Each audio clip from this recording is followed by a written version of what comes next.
gentlemen, at this time we ask that you stand.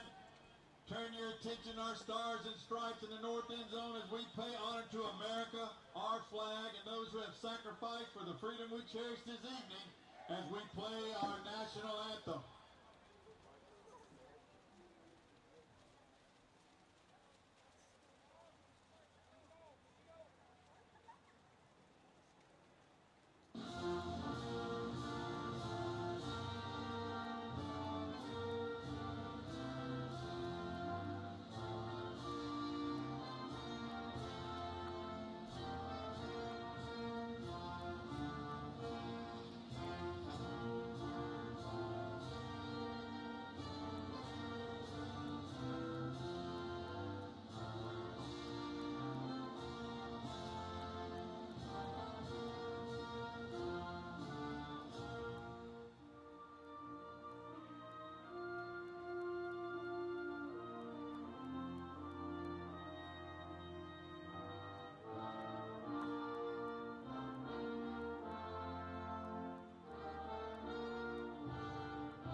Hello, everybody. We are here live at Anthony Jenkins Field on a rainy homecoming night. Hello, everyone. I'm Heath Hopkins. Along with me is Brad Bush. Hurricane Helene is with us as well. And, Brad, we're going to have a nice water polo matchup tonight. Yeah, Heath, took a look at the field conditions just a couple of minutes ago. Needless to say, it's probably still a little sloppy from Hurricane Francine that blew through 2 weeks ago tonight. So it is a little sloppy out there. Going to have to value the football tonight and keep the turnovers at a minimum and make sure you wrap up on tackles. And that's the that's how we're gonna win tonight. We got a good opponent coming in. Center Hill comes in 3-1 on the season. Your Tigers, of course, come in 2-2. And Brad, before we get ready to play Marco Polo with the Mustangs of Center Hill, let's talk about the keys of victory as the ball is kicked off. And the Tigers are going to have some decent field position to get things going here tonight. Just shy of the 40, around the 38 or 39. Brad, let's talk about our keys to victory. Well, Heath, I always do an offensive defense and an intangible. Tonight's offensive key to victory, stay on schedule. And what I mean by that, don't fall behind on down and distance. No penalties. Make sure you get positive yards, fall forward. In weather like this, it's really important to fall forward. And what I mean by that is, make sure that when you're tackled, that you're falling forward, you get that extra yard, and stay ahead on down and distance. Our defensive key to victory, keep your eyes on the backfield tonight. Center Hill has what Coach Steve McCann calls an elite running game. He said we have to stop the slot between the tackles tonight. And the intangible is control what you can control. You can't control the weather.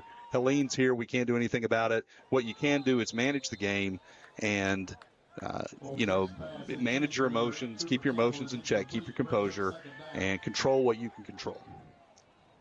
Well, we want to thank Jay Cox Orthodontics for bringing us our keys to the game. And right there, Brad, Coach McCann sending a message. They're going to loosen up that defense. They're just not going to be 3 yards and a cloud of mud. Yeah, he took a chance there. Didn't work out. But, again, you come out and you make a statement. You say, you know what, we're not going to be scared to throw the ball tonight. It may be raining sideways out here. But we're going to throw the football, and we're going to see what we can do. We're going to open it up on offense. Here the Tigers are going to work the outside tonight. Gets back to the line of scrimmage. it's going to bring up a third down situation. Yeah, that's number 18, Sean Scott, on the carry for the Tigers. Getting some early action here tonight. Got back to the original line of scrimmage. But, Heath, that's a great example of what I said with our offensive key to victory about falling forward there. Sean was hit a yard or two behind the line of scrimmage, managed to get back to the original line of scrimmage, and, fell forward and got back that extra couple of yards that he was going to lose originally on the play. Well, Brad, really quick, let's go over our starting lineup. Thanks to Wade Incorporated for that. Tonight, starting at center as he's been all year, Jordan Van Avery, the junior. At right guard, we have Jalen Wilkins. At the right tackle spot, we got Jackson Holloman. At left guard, Kyle Weathers. Coach said Kyle had a great week of practice. Left tackle, Ben Barnett. And your wide receivers tonight, Landon Robertson, Cooper Campbell, Garrett Liston, Reed Gapin, and tonight's running back, Saxon Douglas, and quarterback, Brandon Overstreet. Brandon has passed for 319 yards on the season and 1 touchdown. And that's your Wade Incorporated starting lineup. Brad, real quick, we're going to go over the defensive lineup before we come out of this timeout. On defense, on the defensive line, number 7, Scooter Rayburn, the junior, along with number 54, Jackson Weathers, the sophomore. Jackson has also had a wonderful week of practice. Coach McCann talked about that in our meeting today. 96, Colton Massey, the sophomore, there on the D-line. Your linebackers tonight, Reese Canizero, Noah Mashburn, Kenan Leslie, and Blake Light. And in the secondary, you got JoJo Newberry getting a start tonight, along with number 18, Sean Scott, number 22, Terrence Walton, and number 4, Noah Elam. He's moved from linebacker into the secondary at safety. Douglas this season, Brad, 190 yards on the ground, 5 touchdowns. Let's see what we do here on 3rd and 10. Oh, right there in the hands. Would have had the first down. Brad, we were up here during pregame, and we were enjoying ourselves as we stayed dry and warm as we were entertained by both teams in warm-up. Lots of problems with the snout, holding on to the snout. That was more special teams as far as holders and punts. But when the offensive defensive units for both schools got out there, they still had some problems. Not as many as special teams, but it's going to be slick tonight. Well, Heath, there's our first test. That's the deep snap on the punt. And in pregame, Will Usselton was doing a great job getting the ball away as he did right there. Filled it at the 21-yard line, tugging on Superman's cape. And, Brad, both teams will start around the 40. Yeah, that was a great job in punt coverage there by number 16, Adrian Mears for the Tigers. Looked like the Center Hill returner might have had a lane around the left side of the punt coverage, but Adrian did a good job of shutting it down, bringing him down short of, actually at the referee spot him at his own 40-yard line. It'll be first down, 10 yards to go for Center Hill. Heath, one thing I want to point out, and as you were reading the defense, as the Tiger defense takes the field here, 8 out of the 11 starters on defense tonight for the Hernando Tigers are sophomores. Wow. Very young team. Coach has talked about that all season. Very young team, very talented sophomore class, but they got to learn. And so it looks like some have learned. And did you say 7 or 8 starters tonight, Brett? 8 of the defensive starters tonight are sophomores. Wow. Making their way in the backfield right there. And you're starting to see some of that talent come out. 1st and 10, Mustangs on the 40.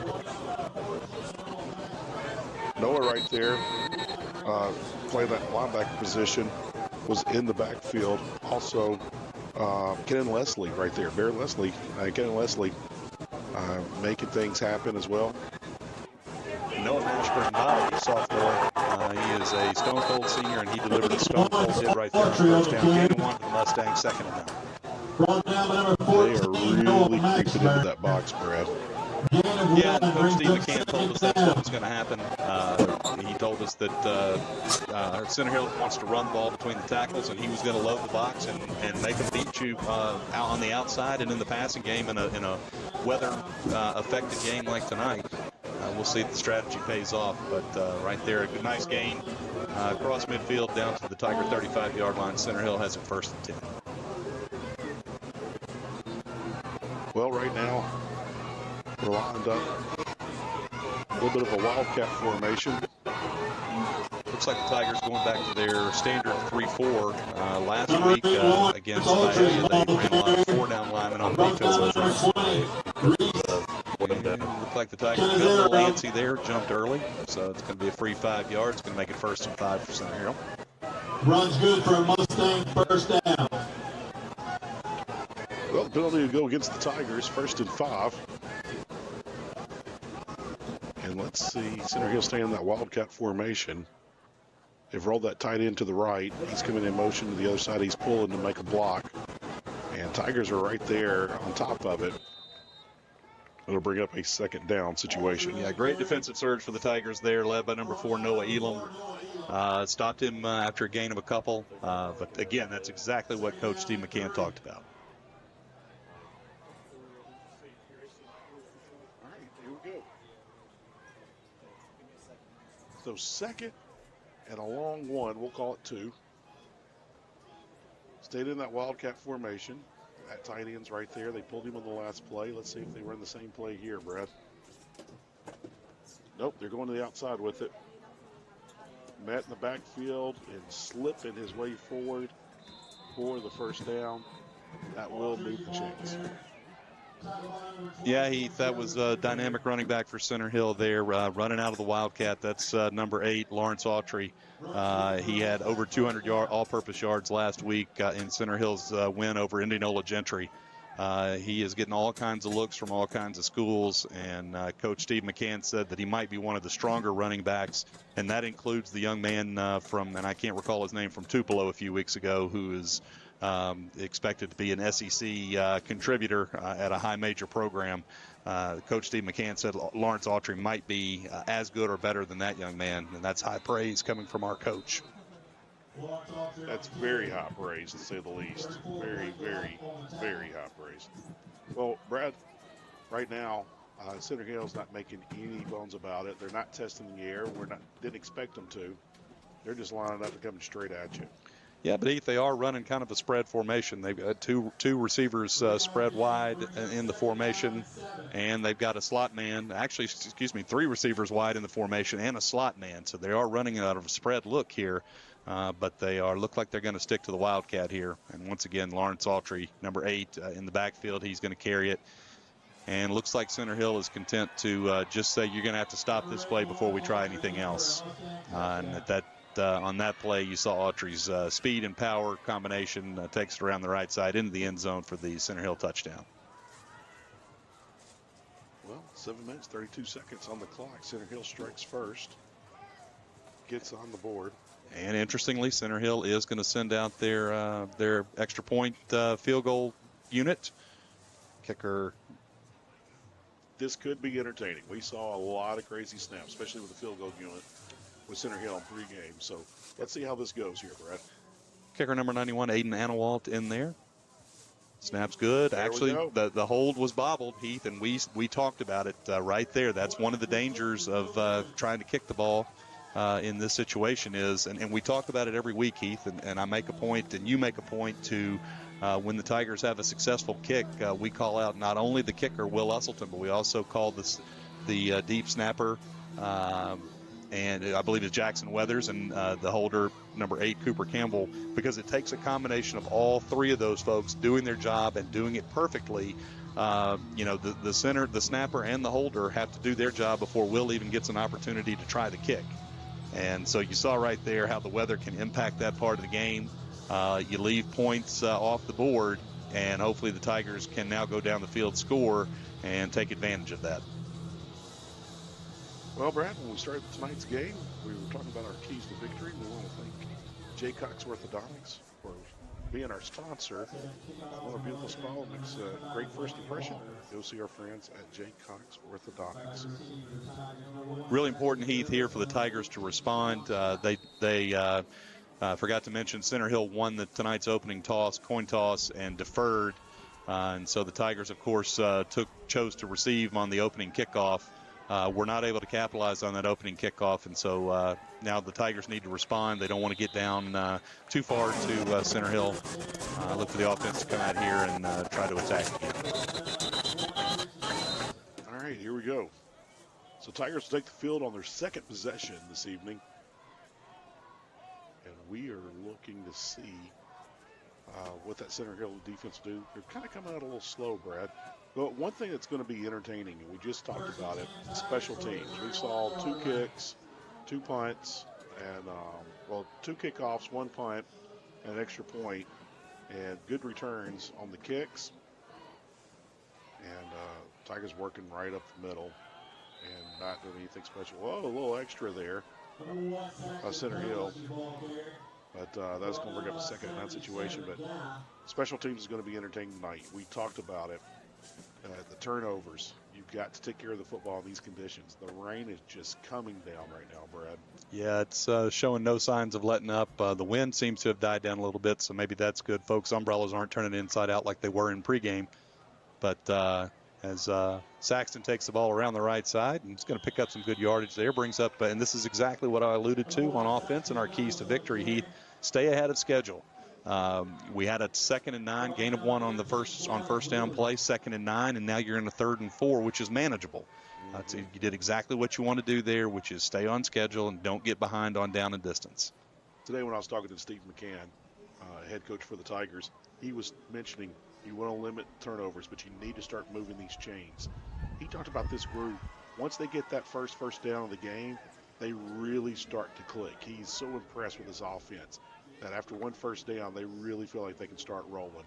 And so right now the Tigers are trying to work the middle right there in that quagmire between the tackles.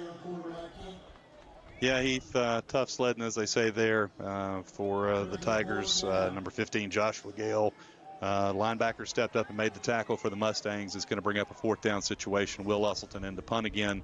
And Heath, here comes that special teams play that we keep mentioning tonight. So hopefully we get a good snap here and a good kick away and play good field position football. Will had a great punt last time and also took a good bounce. And another great kick. He angled it. And, he muffed it, but he fell right on top of it. And Brady, he's definitely playing Marco Polo. He went head first in that. What do you think the German judge would rate him on that dive? Well, the Germans are notoriously tough graders on dives. I think they're going to give the young man a 6 or a 7 there. He took a face full of water off of the field of play here. He's going to be picking stuff out of his teeth, some grass clippings for the rest of the night, I believe. But good job of falling on the ball and keeping the ball in their possession as we go to the 6-minute timeout, which given tonight's field conditions and weather, I can't believe we're doing a water timeout here. But the under 6-minute timeout has been called by the official on the field. 5 minutes, 36 seconds remaining in tonight's opening quarter, and Center Hill has the lead over your Hernando Tigers, 6-0 here at Anthony Jenkins Field, Tiger Stadium, on an absolutely dreadful night. But props to the folks here, Homecoming 2024, Heath. Got a nice crowd across the way from our visitors at Center Hill. You know, Brad, I was counting. I literally counted. When the captains came out, there was only 5 people in the stands for Center Hill. We were wondering how many there were going to be. You know what? I'll get a count on that here in a minute. But I definitely think they're over 20 now. Yeah, Heath, they're again, for the conditions, there's a nice crowd here tonight and a nice atmosphere.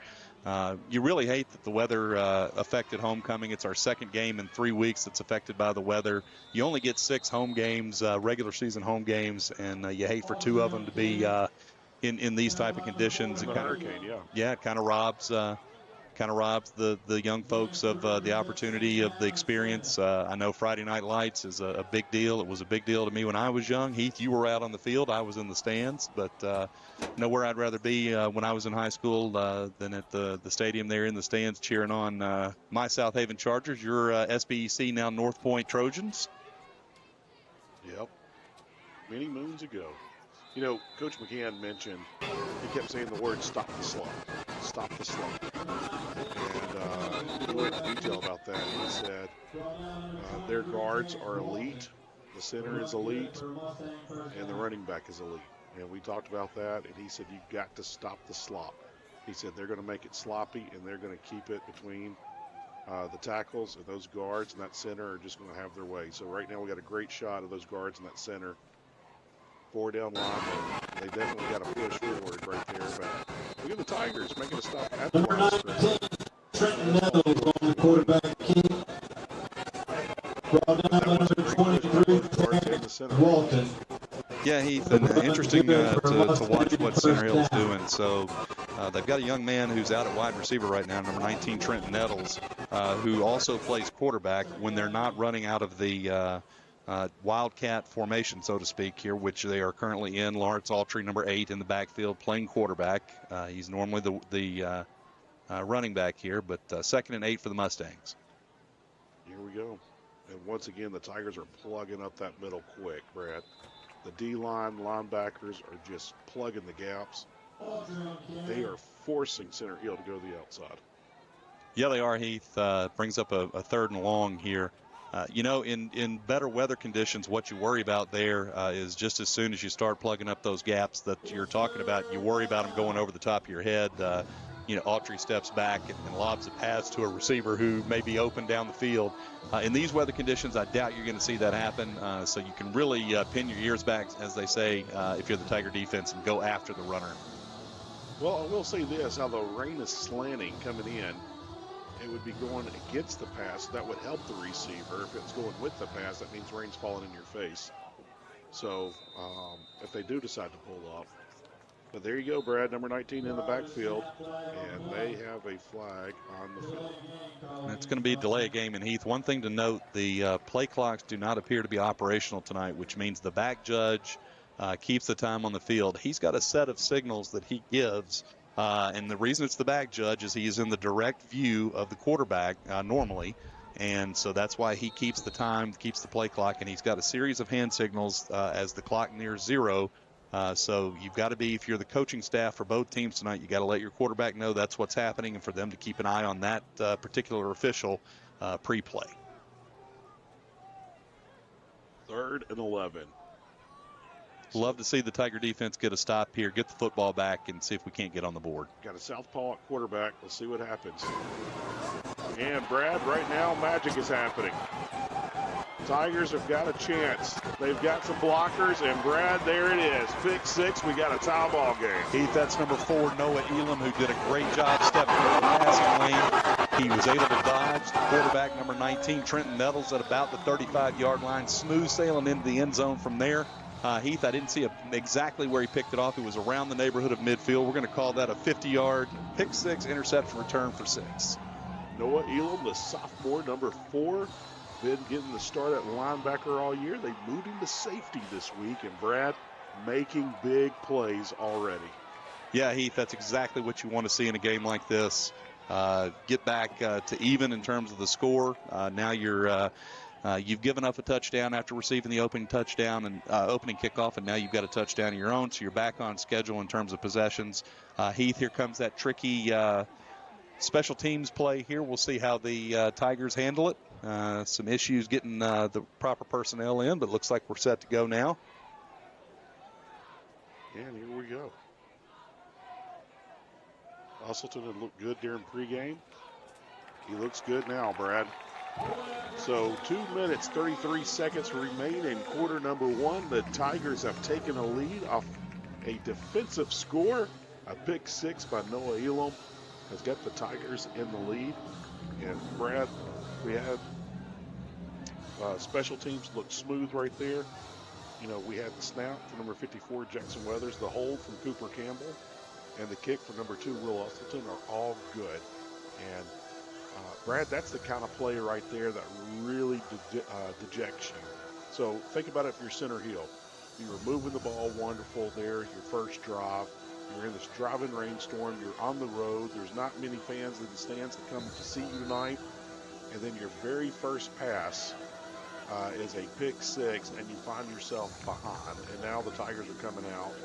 And Usleton has looked good. I wouldn't be shocked if he pins them back deep. Steve McCann said tonight's game would be about special teams and field position, and that's exactly what we have right now. Yeah, Heath, you're exactly right. And, we talk all the time about maintaining composure. That involves things like a play clock being out. As the stadium audio here blares some sandstorm. I don't know if there's a version of this called rainstorm. If it is, that would be appropriate for tonight. But sandstorm blaring across the speakers. The crowd here at Anthony Jenkins Field, Tiger Stadium, looks to be in good spirits despite the weather. And pick 6 from Noah Elam will certainly make that disposition even better. We'll put in a long-distance dedication. Eddie Rabbit, I love a rainy night. And I believe the Tigers have got it, Brad. Heath, if we recovered that football, that play worked to absolute perfection. The Tigers say they do. We're waiting on the official signal from the referee. Nothing yet. Yes, there it is. There it is. I know a Tiger came out of there. I didn't catch who actually got the recovery there. That play, if it was drawn up, and it looks like it was, because Will Usselton is running around and jumping around. I think that was actually drawn up exactly as it in the conditions. They kicked it right at one of the up backs for Center Hill. He wasn't able to field it cleanly. The ball bounces around. Tigers fall on it midfield. First down, 10 yards to go. 2 minutes, 33 seconds remaining in tonight's opening quarter. When you have an elite talent like Will Usselton at kicker, who can handle kickoffs, who can handle punts, but that special teams play right there, shooting a line drive off the face mask to recover it in these rainy conditions. What a great call by Steve McCann, and execution just tremendous right there by Will Usselton. Yeah, Heath, and here come the Tigers on offense there. Number 17, Brandon Overstreet, quarterback, comes out. He's got a completion out to number 10, Garrett Liston. That's good for about 6 or 7 yards. Heath, we talk about staying ahead of down and distance, staying on schedule. That's exactly what you want to do. Get into that 2nd and 3. Your playbook is absolutely wide open in this situation here, even in the weather conditions being as they are. So they're in front of the chains. 2nd, short 3 for the Tigers.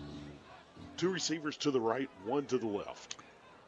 Heath, we look across the way. I see umbrellas turning inside out again. I see umbrellas blowing down the steps on the Center Hill side as Saxton there takes the ball across the line to gain there. That's going to be a 1st and 10 Tigers, and they're on the move. Brad, that's the first down of the evening for the Tigers.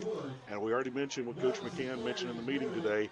Once they get that first down, they feel like they can finish any drive. He said he has never seen a group that gets so confident so quick after a first down.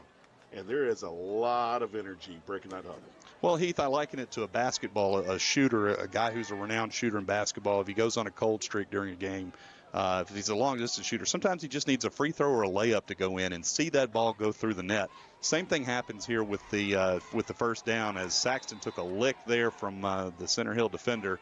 Again, falling forward as we talked about, but they're going to bring up 2nd down and 10 for the Tigers. Tigers trying to get things going, winning the field position game right now. And they're also winning on the scoreboard, as you see right there. Thank you to Sonic for our scoreboard this year. Dean Darnell and the folks at Sonic have been wonderful to us all season long. And Mr. Darnell been wonderful to this community and this school for many decades. Go by and see Mr. Darnell here at Sonic, America's Drive-In. All right, Brad, 2nd and 10. We're under a minute here in the first quarter. We're approaching 30 seconds as we get ready to snap this ball. 2 receivers to the right. He looks to the right. He's got a man, and he's got room. And he's making many guys miss. He's trying to fall forward. And, Brad, that's going to make it a short situation. It'll bring up 3rd down. It looks like we're going to have 3rd and 3 here. And I doubt the Tigers get a playoff before the quarter. But right now, you're definitely in 2-down territory. Not going to be shocked if the Tigers keep it on the ground. Yeah, Heath, they're going to let the clock expire here in the first quarter. We're going to go to the quarter break and get to the 2nd quarter of action here. But that was a nice pass there to number 10, Garrett Liston. Did a great job converting that pass. Was actually going the wrong direction. He was coming back to catch the ball, so he had to turn. But got it, as we said, to a manageable spot, 3rd and 3. And right now, we're going to take us a short break. We'll be back with Hernando Tiger football here on a rainy Friday night. Gary LaVox, the voice of Rascal Flats. Live. Friday, October 18th, 7:30 p.m., the Heindel Center for the Performing Arts in San Antonio, Mississippi. Songs spanning a 20-year career. Gary LaVox.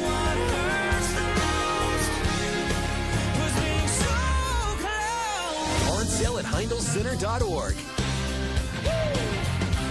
Gary LaVox live.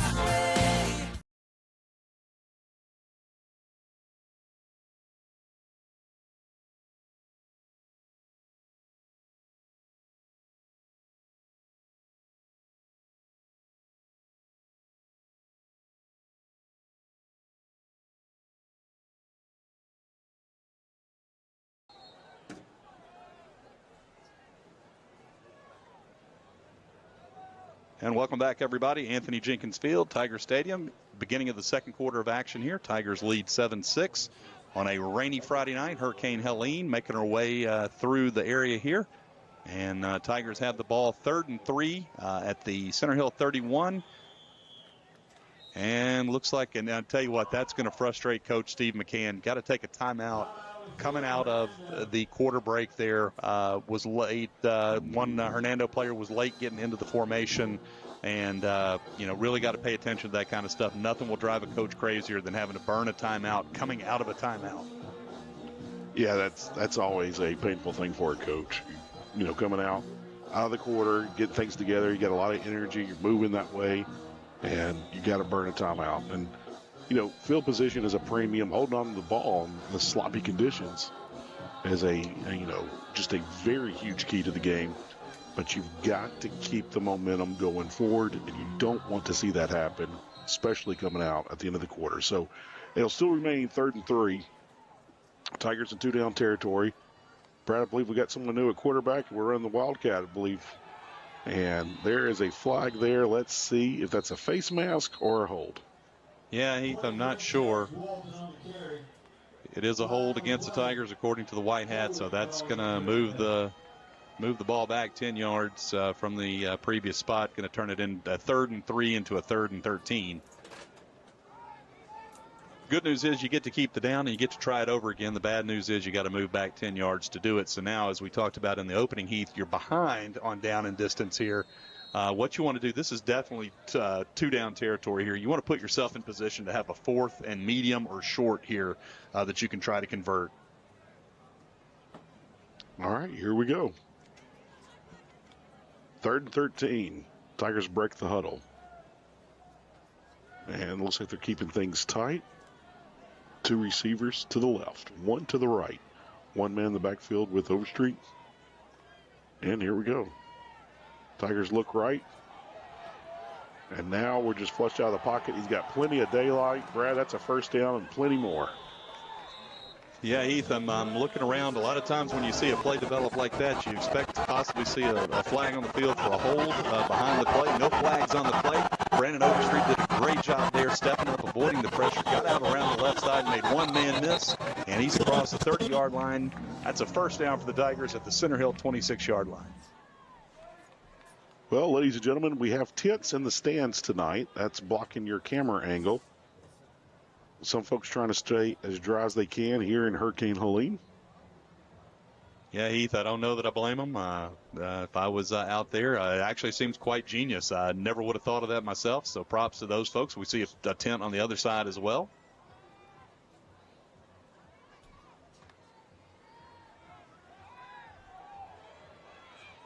Pass is complete, and Brad, it's going to bring up 2nd and short. So again, the Tigers are staying in front of those chains and not behind them. They're getting themselves in small yard situations, and you always want to see that. Heath, what I saw there that I really liked is that was a busted play, as they call it. Brandon Overstreet looked like somebody might have gone the wrong way on him, but he made something out of nothing. He found Saxon Douglas out of the backfield, 6-yard gain, brings up 2nd and 4 for the Tigers. 10 minutes, 30 seconds remaining here in tonight's second quarter of action. Tigers lead 7-6 and on the drive looking for more. Staying with those twins to the left, 1 receiver to the right, 1 running back in the backfield. Oh, a little spread option. There's the option. And there you go, Brad. Heath, that is old school football, my man. I have not seen the true option like that run in a long time, especially at the high school level. Executed to perfection. Brandon did a great job of drawing the defender in, making him commit. Then he pitches the ball to Saxon Douglas around the left side. Tigers going to be set up shop at the 10-yard line. 1st down, goal to go here in tonight's second quarter of action, just under 10 minutes to go. No, the secret to that play is the quarterback making the guy come in. The quarterback has to take the hit, and he has to pitch it at the right time. But if you don't get the guy to commit, it does nothing. So props there to do that speed option there to the left side. You had the defense spread out.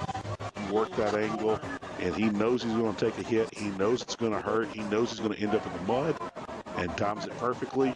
And a huge first down to keep those chains going. And Heath, I'm really shocked to say and surprised to see that play call.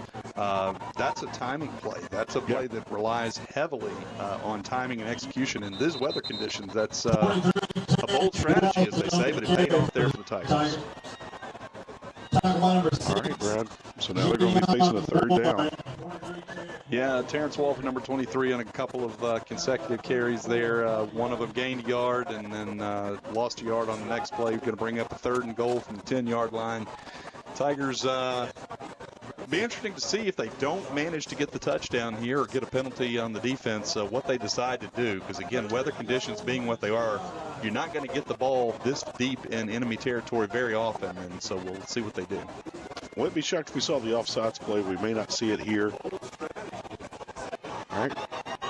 Single receiver split to each side. 2 men in the backfield. And Saxton Douglas. Oh, I've been on the fake, Brad. I thought Saxton had it. He did not. They're still moving the pile. Yeah, they are. Now we've got a flag here. It'll be interesting to see what this call is.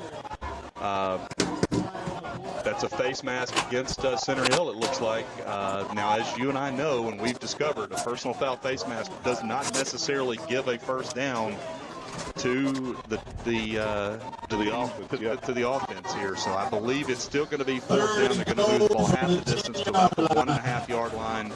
And I believe it's still going to be 4th and goal for the Tigers here. They got one on the down marker. He might have picked up the first down.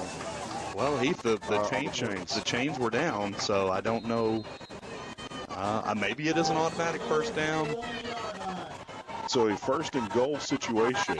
And Heath, now we're going to have a stoppage of play here. They're going to reset the down marker to 4th down there. Well, actually, they're going to set it to 3rd down. Interesting. Yeah, it's something. It should be. Yeah, Center Hill saying it's 4th down. Yeah, if I'm Coach Alan Peacock here, I'm going to. Center Hill coach is saying he declines. They declined that it should be 4th down. So now the white hat is going to be talking to coach, as you see on your screen. And Brad, that rain is really coming down. Yeah, Heath. Okay. Now we're going to set it to 4th down, as we expected. I believe that's the right call. Again, Heath, you and I were shocked to learn a couple of years ago back that a personal foul face mask is not at the high school level an automatic first down. Not anymore. So it is going to be 4th and goal just inside the Center Hill 2-yard line. We'll see what the Tigers draw up here. Full house back. You don't get that call right to your congressman. Me and Brad have nothing to do with that one. Douglas has some room, has a little bit of daylight, and it shines bright for the Tigers on the scoreboard. Right there from 3 yards out on a 4th down play. Saxton Douglas works his way into the end zone. Brad, what a great job by that offensive line. And really just a simple play call, Heath. And Saxton did a fantastic job there of doing what he's supposed to do, which is following his block there. And following his lead blocker, the holes opened up for him. He ran right through, right into the end zone, into pay dirt. Again, brings the score 13-6 Tigers. 8 minutes, 18 seconds in tonight's second quarter. Will Usselton in to attempt the extra point.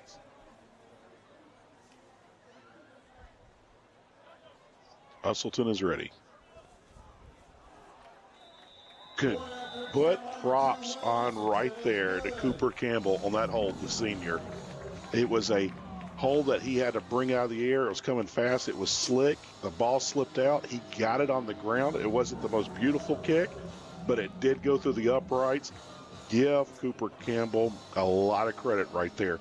So, Brad, the snap from number 54, Jackson Weathers, the hold for number 8, Cooper Campbell, and the kick from number 2, Will Usselton, is good. And now it is a 8-point ball game for your Hernando Tigers. Yeah, so far tonight, the Tigers seem to be on the plus side of perfect, if you will.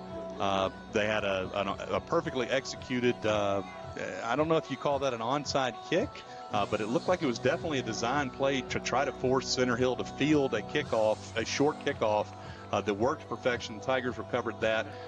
Will had a punt earlier tonight that was a good punt for even in dry conditions. Perfect on 2 extra point attempts, and he's had a couple of nice long kickoffs as well. So really shining bright here on an otherwise ugly night at Anthony Jenkins Field, Tiger Stadium. Will has shown talent, last couple of years. He's been a bright spot for special teams in this Hernando team. But, Brad, I'll go on and say it. He looks better in the rain. I was thinking the exact same thing earlier, Heath. He absolutely tonight, and we're going to try that same kickoff. Almost did it. Oh, Heath, I'm going to tell you, if I'm Coach Steve McCann and kicker Will Austin, every time I kick off tonight, I'm running that exact play because that's going to work again. I don't know, again, whether that was a design play or not, but that's twice that the Tigers have had the opportunity to recover the kick. Once they did, that time Center Hill able to bring the ball in, but I'm going to run that every single time I kick off tonight. Brad, we were talking in pregame before we went on air, a trip that we made, I believe in 1996 to Baton Rouge. It was raining so hard we couldn't see the other end of the stadium there in Death Valley. But I do remember a kick in that game, a punt, that clearly looked like it was going to roll into the end zone, but there was a puddle right there between the 2 and 3 yard line, and it hit the puddle, and it literally floated inside the one before special teams got down there. You kind of saw that right there. Hard kick, slipped down, ball hit that puddle and just kind of stopped.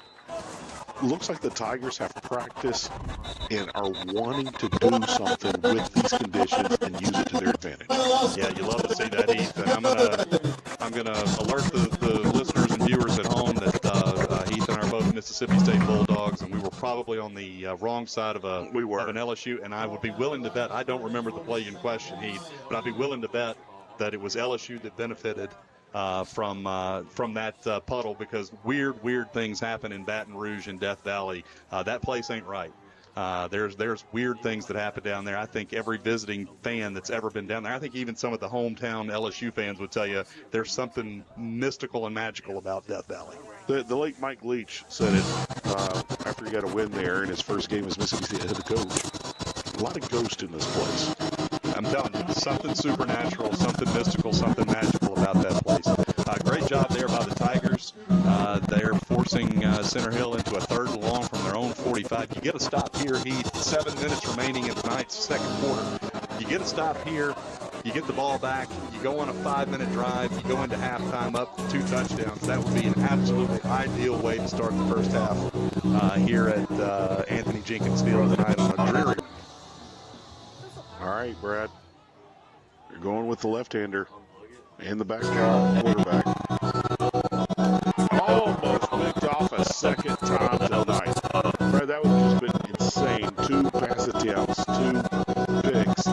Sadly, just through the wet fingertips there of the Tiger defense. Yeah, number 20, Reese Canizaro, got 2 hands on the ball. Not really his fault that he didn't bring it in. Again, wet conditions kind of caught him by surprise. Had he managed to bring that ball in, he would have moonwalked into the end zone. There was not anybody in the vicinity. He would have easily taken that ball into the end zone. But as it is, 4th down, Center Hill forced a punt. Reese Canizaro, number 21 of the many sophomores in his defense tonight. No puddles for that ball going in right there. The ball rolls up 15 down to about 14, maybe the 13. Well, Heath, we may have jinxed ourselves there because there's absolutely no reason that ball should have taken the bounce that it did in these field conditions. I'm not sure if it just hit a high spot on the field or what, but that ball, they got a 10 to 15-yard roll out of that punt there for the Tigers back deep. I believe that was number 10, Garrett Liston. Did the absolute right thing there, not trying to field that punt. Just let the ball roll, take over, run some clock here, get some more points on the board, and take control of this game here in the second quarter of action. All right, here we go. Tigers getting ready to take the field. Hey, we want to let everybody at home know that we will be running all homecoming activities at halftime. They have already happened. We have recorded them, and we're going to bring them to you here during halftime. So we had homecoming before the game, inside, of course, and we'll bring you all of that fun here in about 6 minutes and 29 seconds on the game clock. So, Heath, do you know who won Homecoming King and Queen? Can you tell us? Do you want to ruin the surprise here, Heath? I absolutely could, but no. Yeah, no. Please don't. But money does talk. I'd be willing to, You can make those checks payable to Brad Bush, ladies and gentlemen. All right. Once again, 2 wide receivers to the left. Tigers going to work that outside. Receivers did some great blocking right there. Great blocking by the wide receivers. Tigers, again, Brad, getting more than 5 yards on the first play. They're playing in front of the chains. So Tigers have got a lot of confidence and momentum right now, just like Hurricane Helene as they're playing in. Well, Heath, that was Hernando RB1 versus Center Hill CB1. Number 3, Trevor Winton, their do everything all-star cornerback. Trevor Winton there. Saxton won that battle, got the better of Mr. Winton there, lowered that shoulder, lowered the boom, brings up 2nd down and 5 for the Tigers. They're bringing in that safety. They know what play was coming, and man, if they could have just gotten outside, there was nothing but green grass. Center Hill knew what play was coming.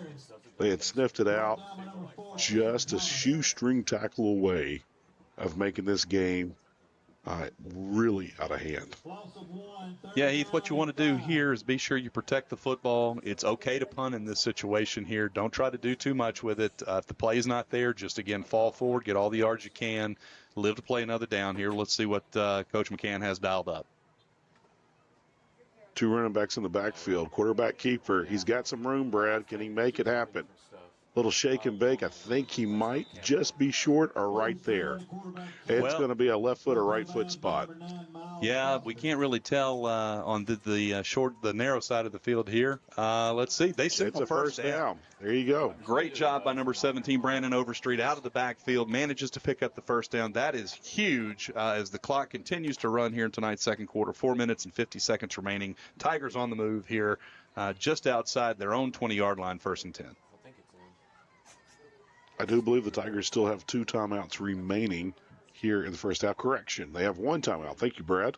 Yeah, Heath, we had to burn that one coming out of the quarter break there, and I hope that doesn't. We had to burn one. The first possession. Right. So hopefully that doesn't come back to haunt us here, because we really could use that timeout on this drive.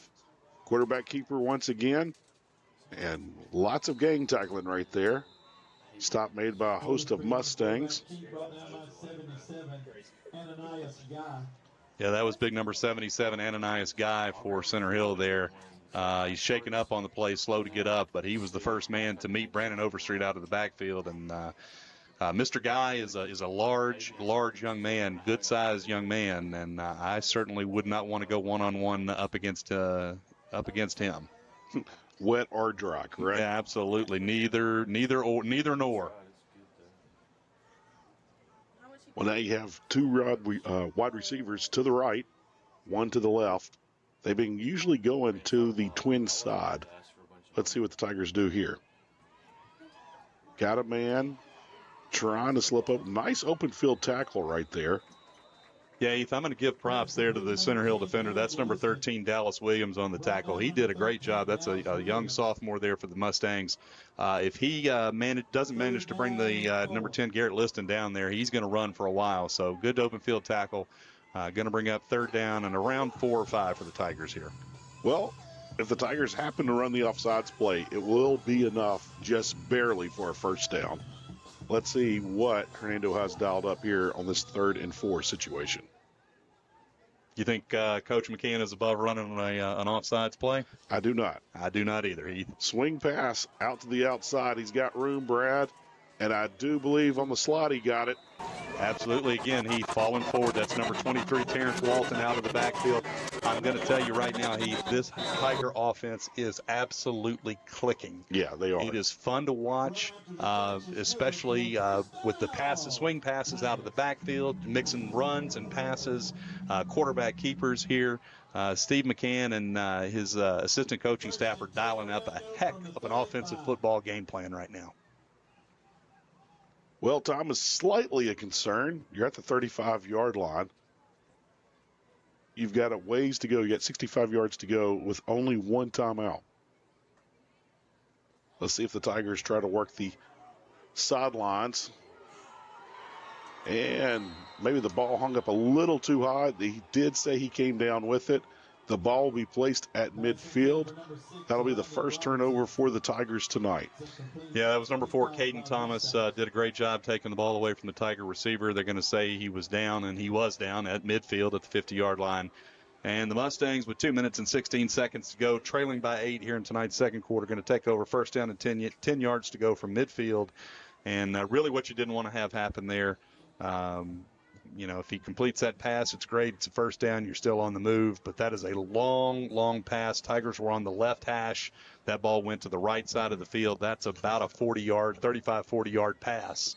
And pretty risky there. Fortunately for the Tigers, the defender was brought down when he caught the ball. So, again, Center Hill takes over 1st and 10. Yeah, that might be one of those plays when you look back on film that you learn your lesson and you don't make that same mistake as the season goes on. And Center Hill's kind of just showing what they're going to do right here. They're just going to line up and come at you. Well, when you've got a ball carrier like Lawrence Autry in the backfield, Heath, that's what you want to do. And he's showing why now. Yeah, he really just is. Absolutely ran through a couple of Tiger defenders there. But the Tigers did a great job bottling him up and keeping him from breaking the long run there. He did get out of bounds, so the clock does stop. 2 minutes, 7 seconds remaining here. 2nd down, 3 yards to go from just inside the Tiger 45-yard line. Well, said he was pushed out of bounds at the 42. Brad, one thing that I kind of picked up on that play, I think they might go extra conservative with 3 timeouts in their pocket in over 2 minutes on the right side of the 50. I think you're going to see them be very, very conservative with this ball. Heath, and that's their strong suit, right? Clearly their strong suit is running the football here. But nice run there out of the, actually not out of the Wildcat there. That was number 19, Trenton Nettles on the carry around the left side. Picks up the 1st down at the Tiger 36-yard line. 1 minute, 55 seconds and counting here in tonight's 2nd quarter. Look for the Tiger defense to make a stand here. Rainy homecoming Friday night. We'll have homecoming activities here for you at halftime just in a few moments. The clock is winding. Yeah, and Center Hill's going to hold on to those timeouts, Heath. I really expected Coach Alan Peacock to burn one there. The clock now, 1 minute and 30 seconds remaining here in tonight's 2nd quarter. 2nd and 5 for the Mustangs. Coach Peacock might subscribe to I'm not calling any timeout until I get under a minute. So right now they got a 1st down. The clock will stop up, and he slips on through. Brad, again, as we talked about pregame, stop and slot. They like to run it between the tackles. Give all those elite guards in center, and Brad right there went right up the middle, kept it between the tackles, and we saw them execute right there.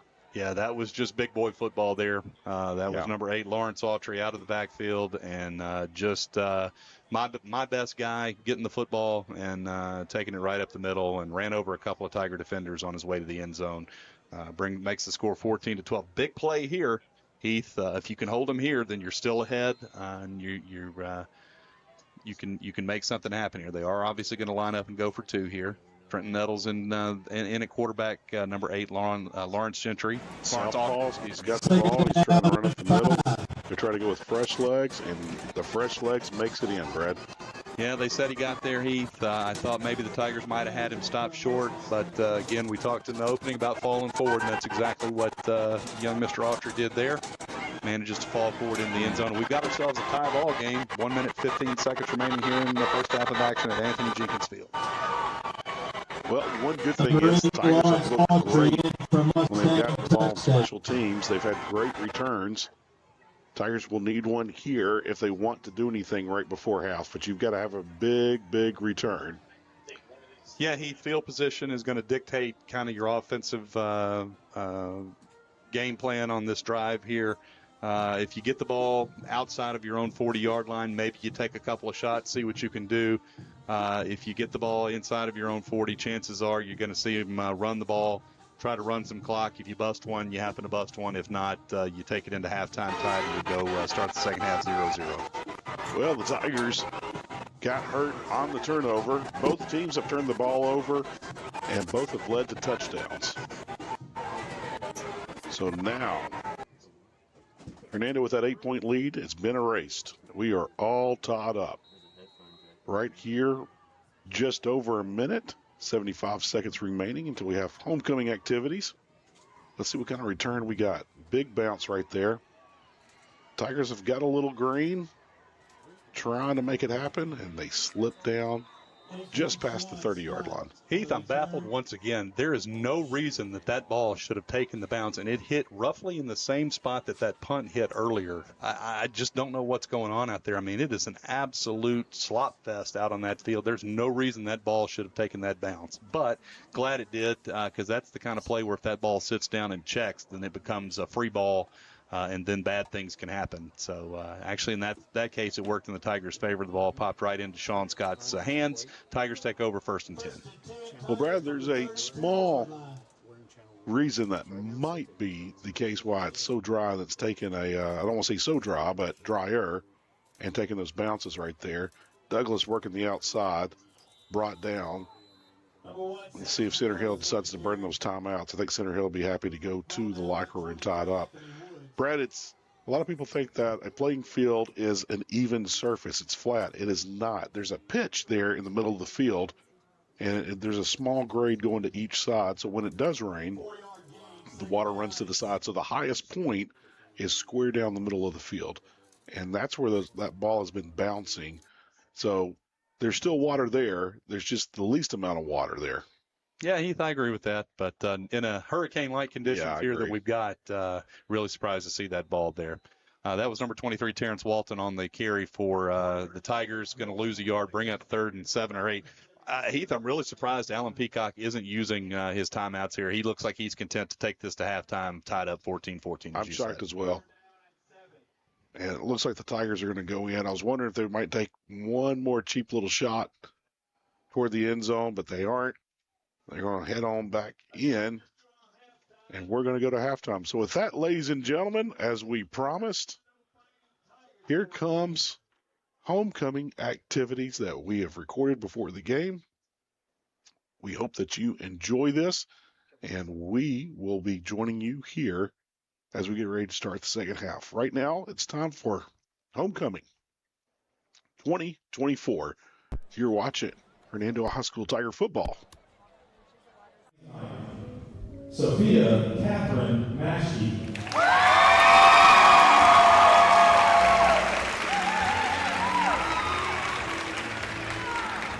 Sophia is the 17-year-old daughter of Steve and Paula Maschke. Sophia is Executive Vice President of Student Council, President of National Honor Society, Interact Executive Council, Secretary of Student Ambassadors, a member of Superintendent's Youth Leadership Council, Spanish Honor Society, Science National Honor Society, FOCAPA, Heat Club, Special Tigers, and Diamond Girls. She enjoys playing the piano, traveling, reading, running, watching Formula One races, spending time with friends and family, and helping out around the school and in the community. Sophia is being escorted by her father, Steve Maschke. Flowers are being presented by Matt Walton, son of Justin and Lauren Walton. Senior maid, Sophia Catherine Maschke.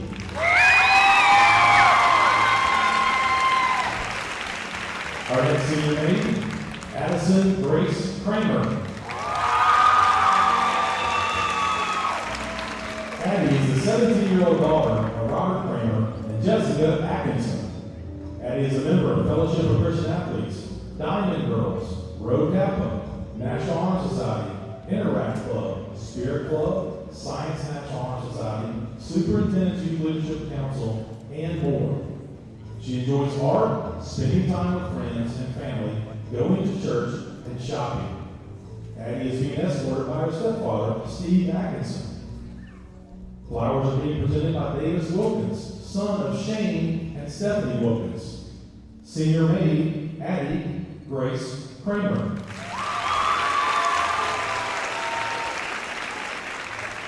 Our next senior maid, Olivia Kate Johnson. Kate is the 17-year-old daughter of Brent and Christina Johnson.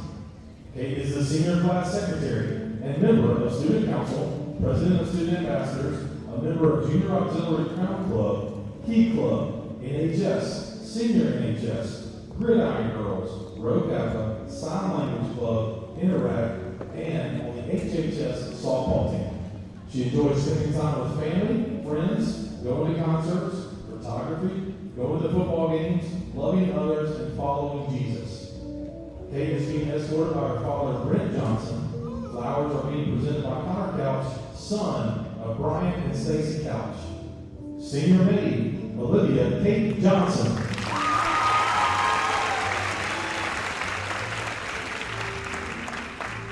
Our next maid, Isabella Ray Johnson. Izzy is a 17-year-old daughter of Kevin and Carla Johnson. Izzy is a senior class president, member of student council, Interact Club, president of Junior Auxiliary Crown Club, Rho Kappa, Key Club, Gridiron Girls, Diamond Girls, Spirit Club, Science NHS, National Honor Society, Superintendent Youth Leadership Council, Student Ambassador, and Reserve Captain of the HHS tennis team. She enjoys playing tennis and pickleball, painting, spending time with friends and family. Izzy is being escorted by her father, Kevin Johnson. Flowers are being presented by Connor Young, son of Brad and Julie Young. Senior maid, Isabella Ray Johnson. Our next senior maid, Kennedy Grace Dennison. Kennedy is a 17-year-old daughter of Matt and Sarah Dennison. Kennedy is captain of HHS Cheerleader, a member of the Interact Club, Rho Kappa, Diamond Girls, FCA, Spirit Club, National Honor Society, and Science National Honor Society. She enjoys tumbling, coaching gymnastics, and hanging out with friends.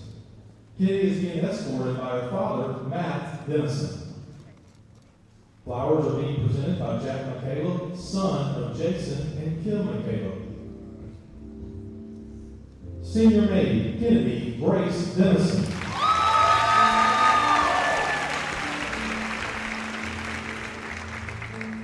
Our final senior maid tonight, Sarah Elizabeth Bomar.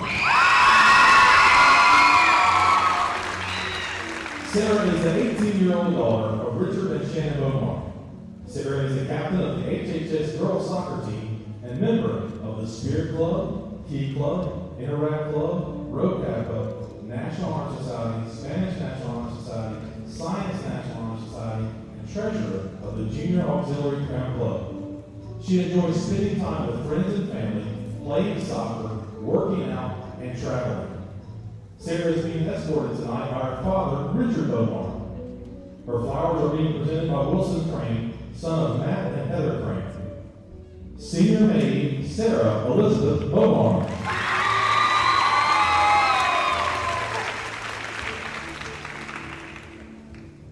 Let's welcome our first junior maid, Ann Morgan Hasselman. Ann Morgan is a 15-year-old daughter of Lucy Hasselman and the late Jay Hasselman. Ann Morgan is a member of the Student Ambassadors, Interact Executive Council, Superintendent Youth Leadership Council, Mayor's Youth Council, Rho Kappa, National Honor Society, Science National Honor Society, National Technical Honor Society, and Crown Club. She enjoys being an active member at Hernando Baptist Church, reading, shopping, and being with family and friends. Ann Morgan is being escorted tonight by Matt McNeil. Flowers are being presented by Sawyer McLean, son of Matt and Tara McLean. Junior maid, Ann Morgan Hasselman.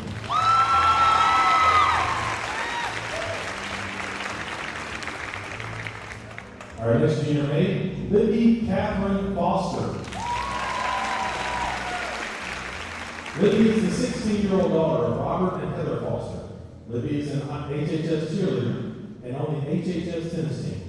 She is also a member of Diamond Girls, junior class representative on the student council, student ambassadors, FCA, Interact, vice president of Spirit Club, Crown Club, National Honor Society, Superintendent's Youth Leadership Council, and also on the Mayor's Youth Council and Rho Kappa.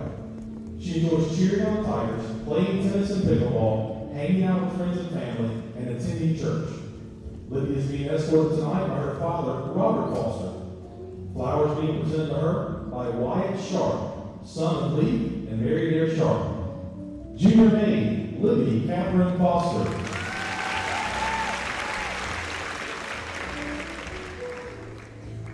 Junior maid, Morgan Paige Carroll. Morgan is a 17-year-old daughter of Brian and Jennifer Farrell. Morgan is a member of the HHS volleyball team, Interact Club, Spirit Club, Science National Honor Society, National Honor Society, Mayor's Youth Council, and FCA. She enjoys playing club volleyball, being part of a church youth group, and hanging out with friends and family. Morgan is being escorted by her father, Brian Farrell. Flowers are being presented by Luke Woodward, son of John and Jacqueline Woodward. Junior maid, Morgan Paige Farrell.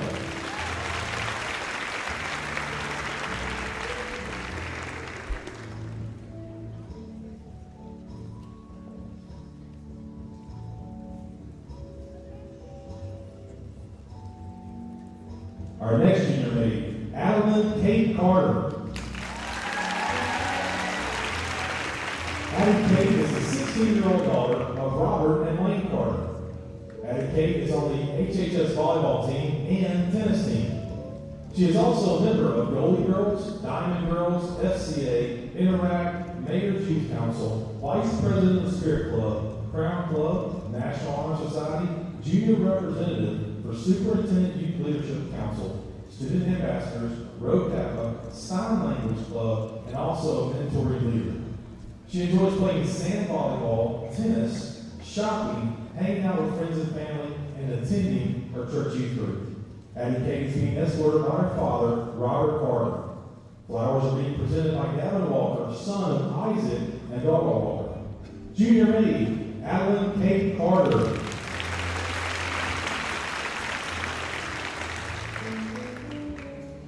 Our last junior maid for the night, Ryan Avery Lyric Brown. Ryan is the 15-year-old daughter of Caleb and Addison Brown. Ryan is a member of the HHS volleyball team, Gridiron Girl, Interact Club, Culinary Club, FCA, National Honor Society, and Road Kappa. She enjoys playing club volleyball and basketball, hanging out with family, spending time with friends and her boyfriend, playing pickleball, and listening to music. Ryan is being escorted by her father, Caleb Brown. Flowers are being presented by Tyler Barnhill, son of Brad and Jessica Barnhill. Junior maid, Ryan Avery Lyric Brown.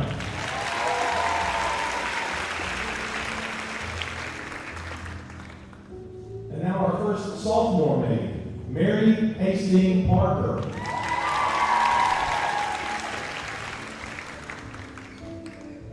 Mary Hastings is the 15-year-old daughter of Benji and Emily Parker. Mary Hastings is an HHS cheerleader, a member of the Mayor's Youth Council, Crown Club, Interact Club, Spirit Club, Special Tigers, Gridiron Girls, and Diamond Girls. She enjoys spending time with friends and family, going to church, and watching football. Mary Hastings is being escorted by her father, Benji Parker. Flowers are being presented by Lane Allen, son of Brian and Rachel Allen. Sophomore maid, Mary Hastings Parker.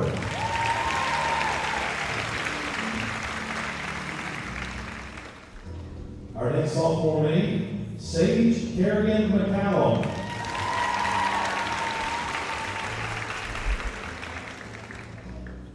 Sage is the 15-year-old daughter of Jeremy and Beth McCallum. Sage is Student Council Sophomore Vice President and member of Diamond Girls, FCA, Interact, Key Club, Spirit Club, Crown Club, Mayor's Youth Council, and a member of the HHS volleyball team. She enjoys Southern Storm volleyball, traveling, painting, going to the gym, and hanging out with friends. She is escorted tonight by her father, Jeremy McCallum. Her flowers are being presented by Kay Riggin, son of Damon and Jennifer Riggin. Sophomore maid, Sage Kerrigan McCallum.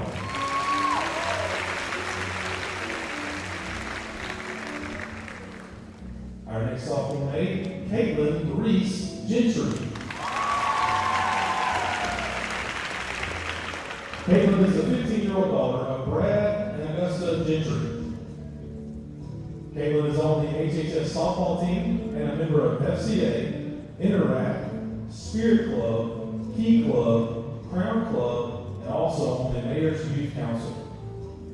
She enjoys attending church, Impact Gold softball, traveling, shopping, hunting, and hanging out with friends and family. Caitlin is being escorted by her father, Brad Gentry. Her flowers are being presented by Lucas McBride, son of John and Hannah McBride. Sophomore maid, Caitlin Reese Gentry.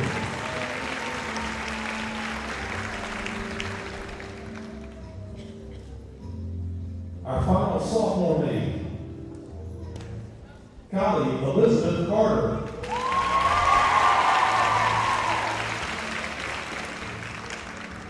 Kylie is the 15-year-old daughter of Robert and Lane Carter. Kylie is a member of the Spirit Club, Student Council, Interact Club, Special Tigers, Gridiron Girls, Diamond Girl, Golden Girls, Crown, and the Mayor's Youth Council. She is also the HHS track and cross country teams. She enjoys running, doing artistic painting canvases in her free time, and working with adults and kids with disabilities.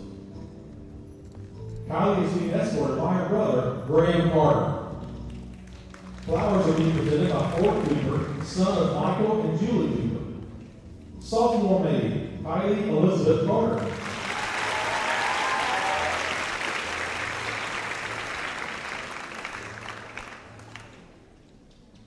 Let's welcome our first freshman maid, Abby Carson White.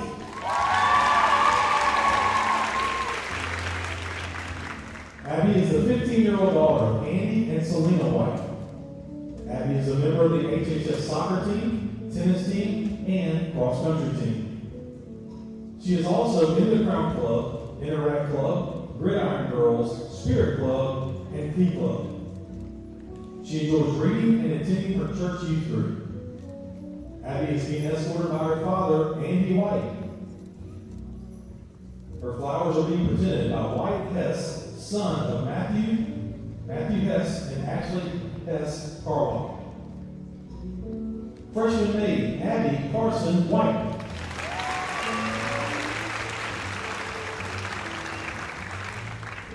Our next freshman maid, Kendall Nicole Johnson.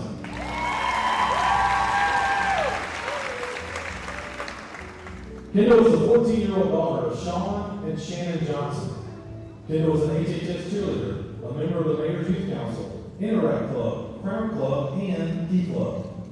She enjoys playing travel softball, tumbling, being at the lake and the beach, going to concerts, watching Ole Miss football, and being with friends and family. Kendall is being escorted by her father, Sean Johnson. Her flowers are being presented by Axton Westmoreland, son of Brandon and Destin Westmoreland. Freshman maid, Kendall Nicole Johnson.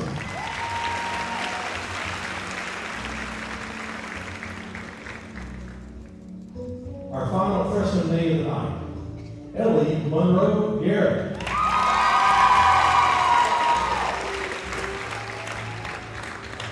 Ellie is the 14-year-old daughter of Casey and Amanda Garrett. Ellie is a member of the Mayor's Youth Council, Key Club, Spirit Club, attends FCA, and is on the HHS girls basketball team and the HHS tennis team. She enjoys going to the lake, to the beach, to concerts, and also enjoys tailgating and watching Memphis and Mississippi State football. She is being escorted by her father, Casey Garrett. Her flowers are being presented by Myers Ginn, son of Matt and Casey Ginn. 23, Hernando High School homecoming queen, Riley Jackson.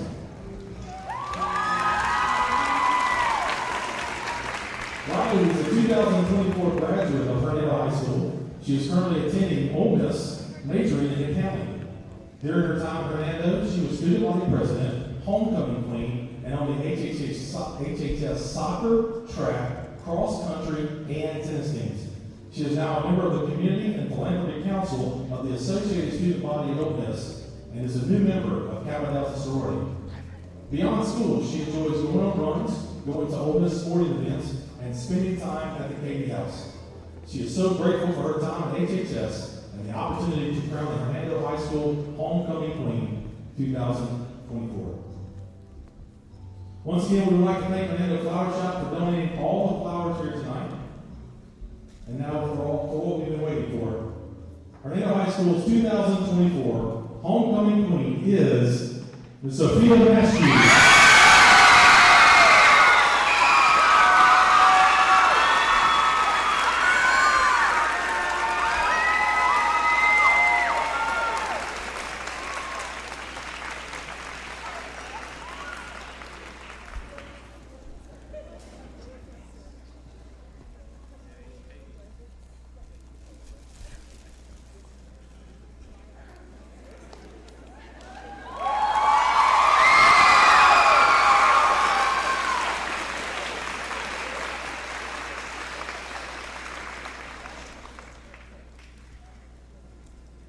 Let's give another big round of applause to all the young people here tonight.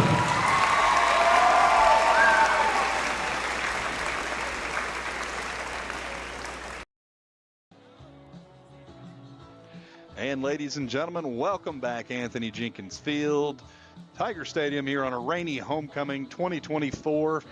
You just saw the homecoming festivities that took place in the gym before kickoff tonight. Missed out on our normal on-field activities, but good job of adjusting and on the fly there. Pulling up our first half stats here. 6 of 9 for Brandon Overstreet in the first half, 32 yards, no touchdowns. For the Tigers on the rushing attack, 12 carries and 46 yards, 1 rushing touchdown. Center Hill only attempted 3 passes in the first half, completed 1 for 5 yards and no touchdowns. 15 rushes, 115 yards, 2 rushing touchdowns for Center Hill behind their dynamic running back, number 8, Lawrence Autry. Once again, scores tied here at halftime, 14-14. And Hernando Tigers going to kick off to start tonight's second half. They're going to kick to Center Hill, who's going to take over. And a very entertaining first half, given the weather conditions here in Hernando tonight. We look out across the way, and rain still coming down, wind still blowing. Seeing a lot of umbrellas turned inside out over there, and so again, both teams, it's affecting both teams. Water sloshing all over the field here as the teams are warming up, coming out on the field for second half here. Another couple of minutes added on the clock for warm-ups here.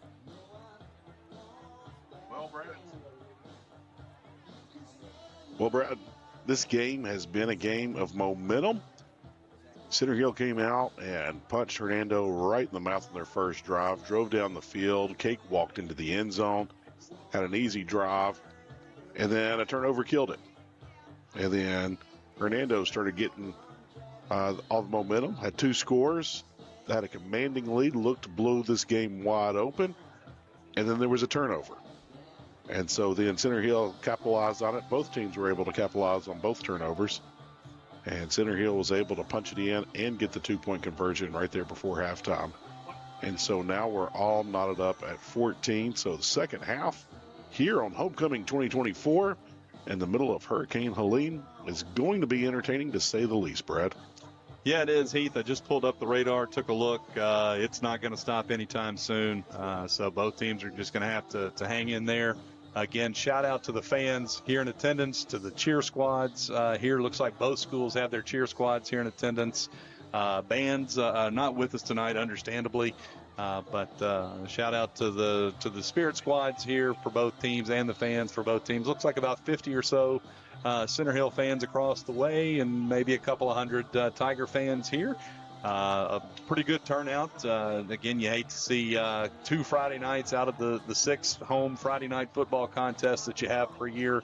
Not necessarily ruined, but definitely impacted by tropical weather. All the way inland here in Memphis. Right now, the center of Hurricane Helene is sitting right on top of Nashville, Tennessee, and those of us here in West Tennessee, North Mississippi, Eastern Arkansas are feeling the brunt of it right now. Some of the heaviest activity is in our area, And certainly our thoughts go out to the folks down in the Big Bend area of Florida that took a direct hit sometime yesterday morning, I believe. And our thoughts, as somebody who's been directly impacted by the weather, my family has, I certainly can sympathize with those folks and what they're going through. Again, our thoughts go out to them, and we wish them our best. Well, we talked about the keys of the game. We want to thank our sponsor, Jay Cox Orthodontics. Beautiful smile makes a great first impression. We want to thank Jay Cox Orthodontics for our keys of the game that we had earlier. Our starting lineup, as we mentioned, was Wade Incorporated. We thanked Wade Incorporated the first half, but we want to say a very special thank you to Wade Incorporated. And instant replay, we've been showing that all night during tonight's contest. That's brought to you by Domino's. Instant replay is also by the exclusive provider of pizza for the Tigers at the concession stands. Call Domino's tonight or stop by concession stand for a slice. And also our scoreboard sponsor, as you see right there on your screen in the bottom left, is from Sonic. We want to thank Mr. Dean Darnell and Sonic. They go the extra mile for Hernando Athletics. Stop by for a nice cold treat and maybe some iced coffee to wake you up here on a rainy night. But Brad, I know one thing. We've got some football, and I am ready for us to tee it up and get things going with second half action. Yeah, Heath, I really hate it when you do your ad reads because it's a lot of really good food options, and I am rather hungry tonight, so I have to sit here and endure as you read down the fine list of sponsors of Hernando Tiger Football. I want to thank each and every one of them for their support of the high school football. Tigers do believe. I think they got it. Let's see. They do. Yep, there you go. So once again, the special talent of Will Usselton using these elements to his advantage. Give props to Steve McCann. I think they talked about that during halftime. We do not know, but that was clearly planned. And the Tigers take that opening kickoff of the second half. And Brad, the Tigers just need one first down, and I think we'll see a drive get them in the end zone here. Well, Heath, let's give a shout-out to number 42, Elijah Perry there. Shout-out to number 2, Will Usselton, as we said. 3 kickoffs tonight. All 3 of them, the Tigers have either been in position to recover the ball or actually recovered the ball, really working to their advantage tonight. Tigers take over 1st and 10 at the Center Hill 35. Here we go. Work in the middle of the field. Nope, that was the fake. That was the quarterback keeper. Spun down on the backfield, loss on the play. It'll be 2nd and long for the Tigers. Really good job there by number 15, Joshua Gale from Center Hill. Did not fall for the fake, that the spin move. Brandon tried to hit the circle button on him, hit the spin move on him, and Joshua Gale didn't fall for it. Brings up 2nd down and a loss of 4 on the play. 2nd down and 14 to go here for the Tigers. Here we go. And Heath, we talked in the opening again about staying on schedule, staying ahead of down and distance. And here the Tigers find themselves in the hole. So let's see if they can dig out of it and get this into a 3rd and manageable. Trips to the left. 1 single receiver to the right. 1 running back in the backfield. They're going to swing it out. Ball falls incomplete. It's going to bring up a 3rd and long situation, Brad. Yeah, trying to set up the slip screen there to number 10, Garrett Liston. Ball was thrown a little bit high. Garrett not able to bring the ball down, and brings up 3rd and 14 for the Tigers. You know, Brad, I don't know if you're a fan of the Manning cast on Monday Night Football, but Peyton Manning made a comment here last week, not this past Monday, but 2 weeks ago, that it took him a long time to learn from his father that punt is not a bad play. He said, you know, the early part of my career, I think it was a terrible play. My father tried to instill in me in high school, college, beginning of my career, that punt is not a bad play. And with conditions like this, it's not a bad play. Even in dry conditions, it's not a bad play. Well, Heath, I'm certainly never going to be accused of being a fan, being a Memphis and Mississippi State fan. I'm never going to be accused of being a fan of the Mannings, but they know their football. I certainly will give them that, and they're absolutely right. You know, the punt, you know, when used and in the right timing, it's absolutely something. It's a part of the game, right? And right. You know, and the Tigers are going to move into punt formation here. What you don't want to do is give up a turnover, trying to get a first down, trying to extend a play or something. You know, you live to play another day, as the old saying goes from the old Adam Sandler movie, The Water Boy, from the late 90s. And so Tigers did just that. Will Usselton into punt here. Nice snap. Usselton gets away, angles his kick. See if it checks up in the wet. And it will, Brad. Oh, did they fall in the end zone, bringing the ball in? Yep. Wow. Really, really unfortunate, Heath. I thought that ball, if that had been in Baton Rouge, that ball would have checked up for those. That's right. For those Tigers. For these Tigers here in Hernando, didn't check up there. I couldn't tell who that was. I believe that might have been number 14, Noah Mashburn down there trying to keep the ball out of the end zone. Wasn't able to do it, so the ball is going to come out to the 20-yard line. Center Hill is going to take over first and 10. 10 minutes, 52 seconds remaining here in tonight's third quarter. Tie game 14-14 between the Mustangs of Center Hill and your Hernando Tigers. Excellent kick. Just wasn't executed right there. You know, if someone on the kicking team, if their body is in the end zone and you touch it, it's a touchback. So it was one of those things where that ball, I don't know if it was going to go in or out. That's a very far angle from where we're sitting. But it might have checked up just due to the wet field conditions. So first and 10 for the Mustangs at the 20. And Brad, once again, they're going to try to keep it between those tackles. Yeah, and that's big. Lawrence Autry, number 8, on the carry, taking the ball around the left side, going to pick up 5 there. Again, just want to keep him from busting that big one there. Keep him in front of you. Don't let him get behind you. And just see if you can maybe knock that ball loose, get in there and try and knock it loose in these wet conditions and see if you can come up with another turnover. 2nd and 5. So Hernando's offense has been a little bit out of sync since that turnover. And Center Hill's trying to get something going. They scored right there before half. They did have the ball, but they decided not to push it downfield with under a minute left. And Tigers in the backfield quick on that one, Brad. Heath, that was absolutely fantastic defense there. Going to give a shout out to big number 12, Cannon Leslie, as well as number 20, Reese Canizero. Both of them got great penetration through the offensive line there. Brought the runner down a couple of yards in the backfield. Going to bring up a 3rd down and 7 for Center Hill. Fantastic defensive line play and then linebacker play there for the Tigers. Big play here, Brad. 3rd and a long 7. Center Hill's taking some extra time, and, yeah, they're going to take a timeout. They could not make up their mind on what they want to do. Well, Heath, you nailed it. It feels like a little early in the second half here to say that this could be a game-defining play, but this has all the makings of being a big momentum turn one way or the other here. If Center Hill manages to convert this first down, it's a big momentum for them.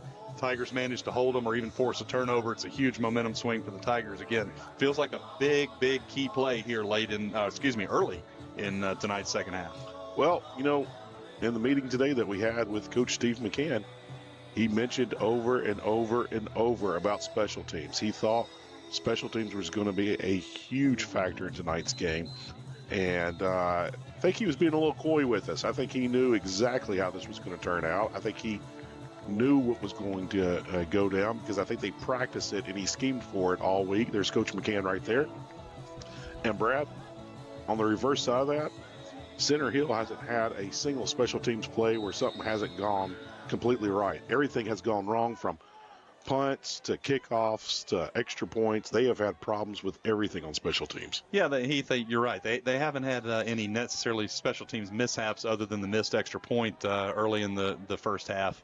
But like you said, on every special teams play they've had, something has gone wrong that has not been allowed the play to work to perfection there. As a 3rd down pass coming from Trent Nettles there falls incomplete. Big stop there for the Tiger defense. Going to bring up 4th down, force a punt for Center Hill, and really could be a big momentum shift here if number 10, Garrett Liston, is able to field this cleanly and get a nice return here for the Tigers. Small sheets of rain just peppering down nonstop. And that rain will be falling straight into his eyes. So low kick, so that's good. Yeah. Peter, red. Everyone runs away. Ball be stopped there at the 41. Well, Garrett did a great job there. The Tigers had the punt block on, sent 9 men towards the punter to try and block the kick there. Garrett was left with no punt blocking, and so he did the right thing there, let the ball bounce, did not try to field it. It's not going to roll far in these conditions. Tigers are going to take over just outside their own 40-yard line. First down, 10 yards to go, 9 minutes, 8 seconds remaining here in tonight's third quarter. Tie game 14-14 between the Mustangs and the Tigers. Well, Steve McCann said it. You know, we talked about it. He schemed for these special teams. So right there on that last punt, he schemed for that, trying to send the punt block out there. Flag on the play. Encroachment looks like on the defense. Heath, you're exactly right there. That's going to be a quick 5-yard penalty there. And again, in high school football, the defense is not allowed to break the line, to break that neutral zone at all, even if they're able to get back. You know, on other levels of football, you can go across the line as long as you get back before the snap. In high school football, it's a different rule. It's called encroachment. You're not allowed to penetrate the neutral zone at all on the defense. Brad, I think they did it a 4 3/4 down mark off on that play. I don't think they gave them the full 5 yards, but anyway, it's still first down. We'll take it. 1st and 5 1/4 yard.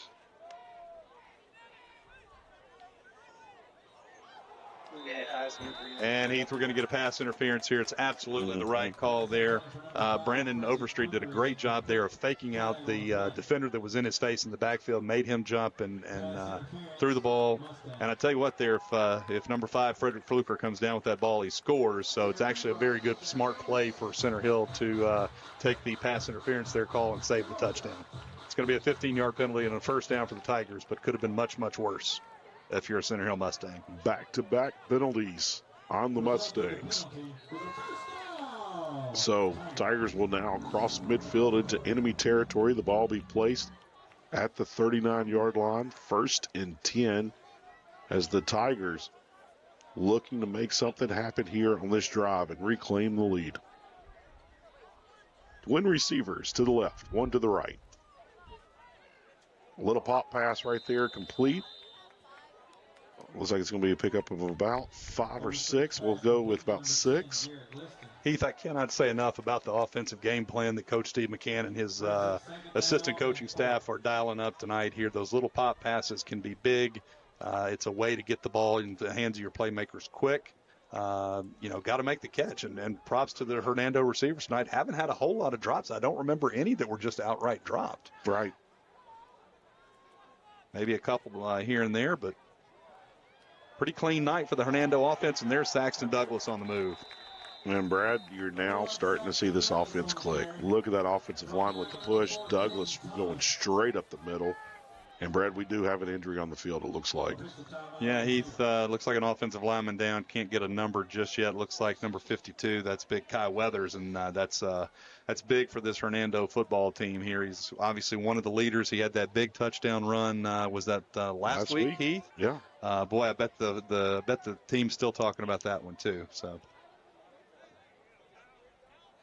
And looks like Big Kai's up and moving. He's going to walk off. He's hobbled a bit, but he's going to walk off under his own power, so that's certainly good news. And as you said, Heath, this offense is really starting to click, really starting to gain some confidence here. And going to be first down inside the 20-yard line of Center Hill. 10 yards to go for the Tigers. 8 minutes, 20 seconds remaining here in tonight's third quarter of action. I think Coach McCann has paced more up and down the sideline tonight than he did in the homecoming parade last night. Well, he's going to get his steps in tonight, that's for sure. Coach McCann had big fun with the team last night. Told them to have fun, make the little kids smile, and they were all smiles out there. Oh, flag in the area of holding. 2 flags have come in now. Yeah, going to be interesting to see, Heath, what that second flag was for. Looks like it is going to be holding. Both the white hat and the side judge there had the hold, and it looked like it was the correct call there. I couldn't catch a number, but it did look like as Brandon took the ball around the right side there that there was a jersey grabbed. So that's going to be a 10-yard penalty, and that's going to still be first down for the Tigers, but now it's going to be first and in the neighborhood of 20 yards to go. Props to the cheerleaders. They got their ponchos on tonight. Dance team as well. Everyone's got their ponchos. Still filled with Tigers pride. Low snap, swing pass, a lot of green, Brad. That's number 23, Terrence Walton. Let's go. I see no flags on the play, Heath. That's a touchdown for number 23, Terrence Walton. Brad, I do believe that's a 30-yard touchdown pass for the Tigers to reclaim this lead. And Heath, as you said, again, just great job. I don't remember one dropped pass tonight for the Tigers. Terrence did a great job there. Brandon did a great job. The snap was a little bit off. He did a great job of bringing the ball in, getting the ball to Terrence. Terrence bobbled the ball a little bit on the catch, but brought it in and took it to the house for 6. 20-14 now the score. Tigers lead, 7 minutes, 34 seconds remaining in tonight's third quarter. These sophomores, Brad, are really starting to step up for the Tigers. A lot of young guys getting out there, and they're making some big plays happen. Terrence right there, another sophomore on this team. A wonderful kick by Usselton. So, Brad, right there, once again, the snap for number 54, Jackson Weathers. The hold for number 8, Cooper Campbell. And the kick for number 2, Will Usselton, is good. 7 minutes, 34 seconds remaining. Quarter number 3 on a rainy homecoming Friday night in Hurricane Helene. Tigers take the lead, 21-14.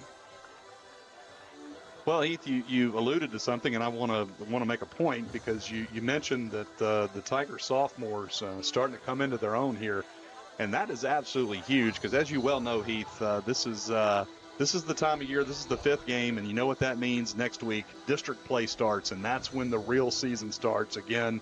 Non-district games in high school football are fun, and it's good experience.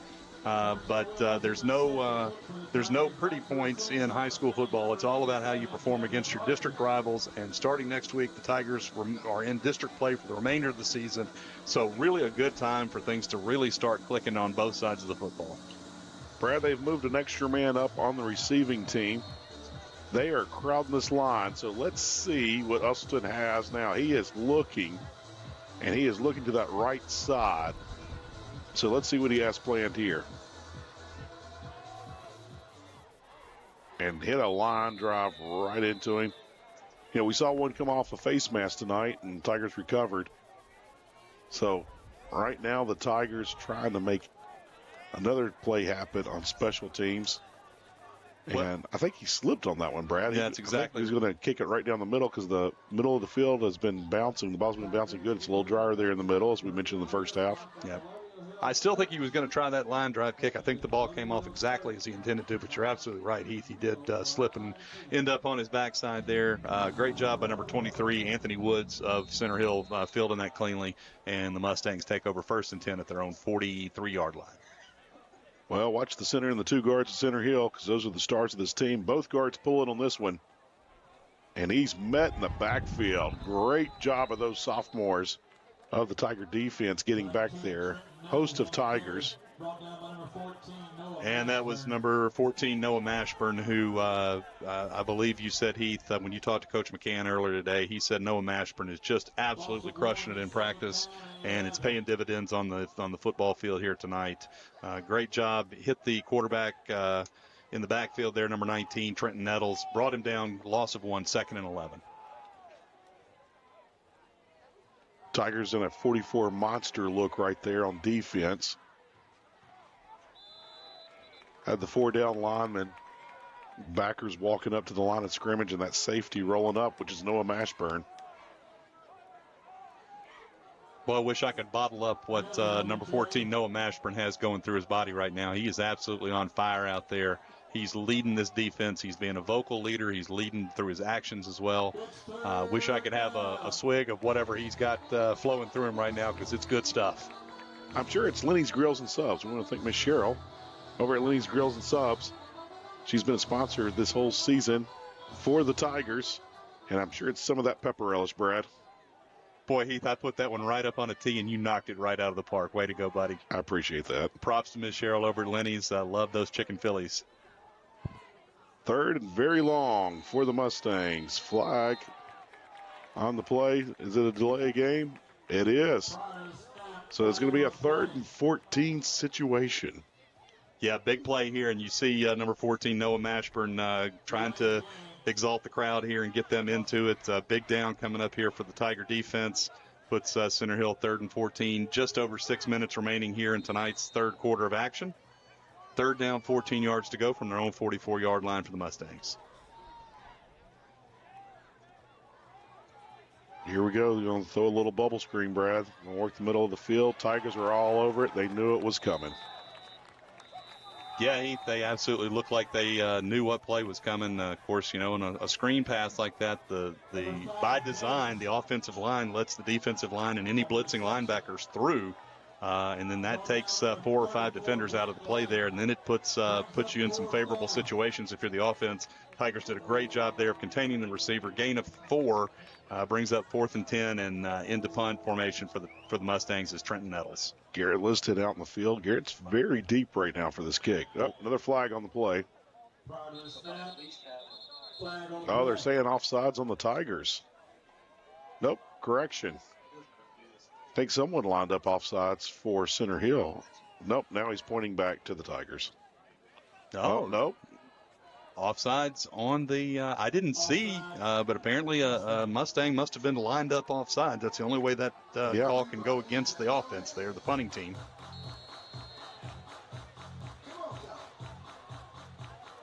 So once again, number 10, Garrett Liston back deep to receive. He's in the area where that ball has been taking some funny bounces, and we're going to get a flag here. Yeah, it's going to be running into the kicker. I don't know how he didn't block it, truthfully. Fortunately for the Tigers, it looks like it is going to be a 5-yard penalty. So Coach Alan Peacock for the Mustangs is going to have a decision to make here. He said running into the kicker. And let's see if they take the penalty or if they take the result of the play.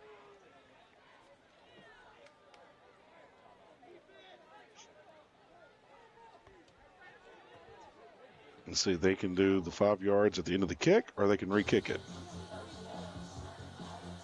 All right, they're going to decline. Yeah, Heath, I think at the high school level you don't. You're correct. Yeah, you don't get to take it at the end of the kick. You either have to take the result of the kick or you have to take the 5-yard penalty. And it was a great kick. Ball went all the way down to the 25-yard line.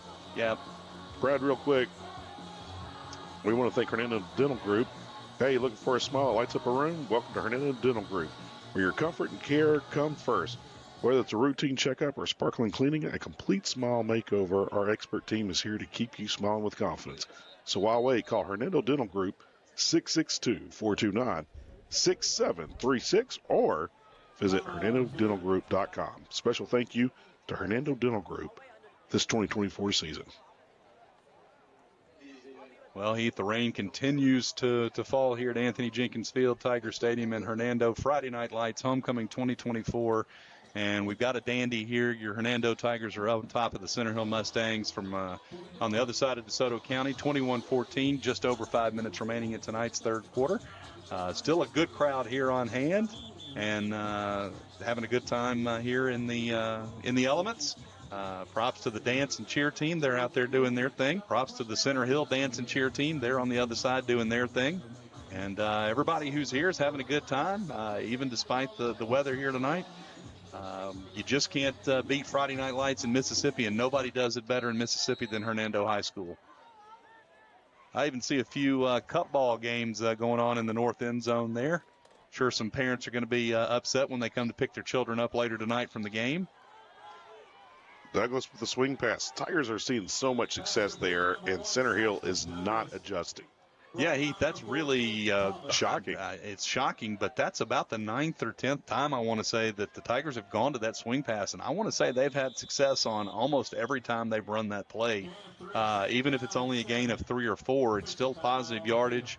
And, what those swing passes do is it really kind of opens up, it forces the linebackers, they kind of want to start creeping to the outside, and that opens up the middle of the field for both receivers and running backs as well as the quarterback.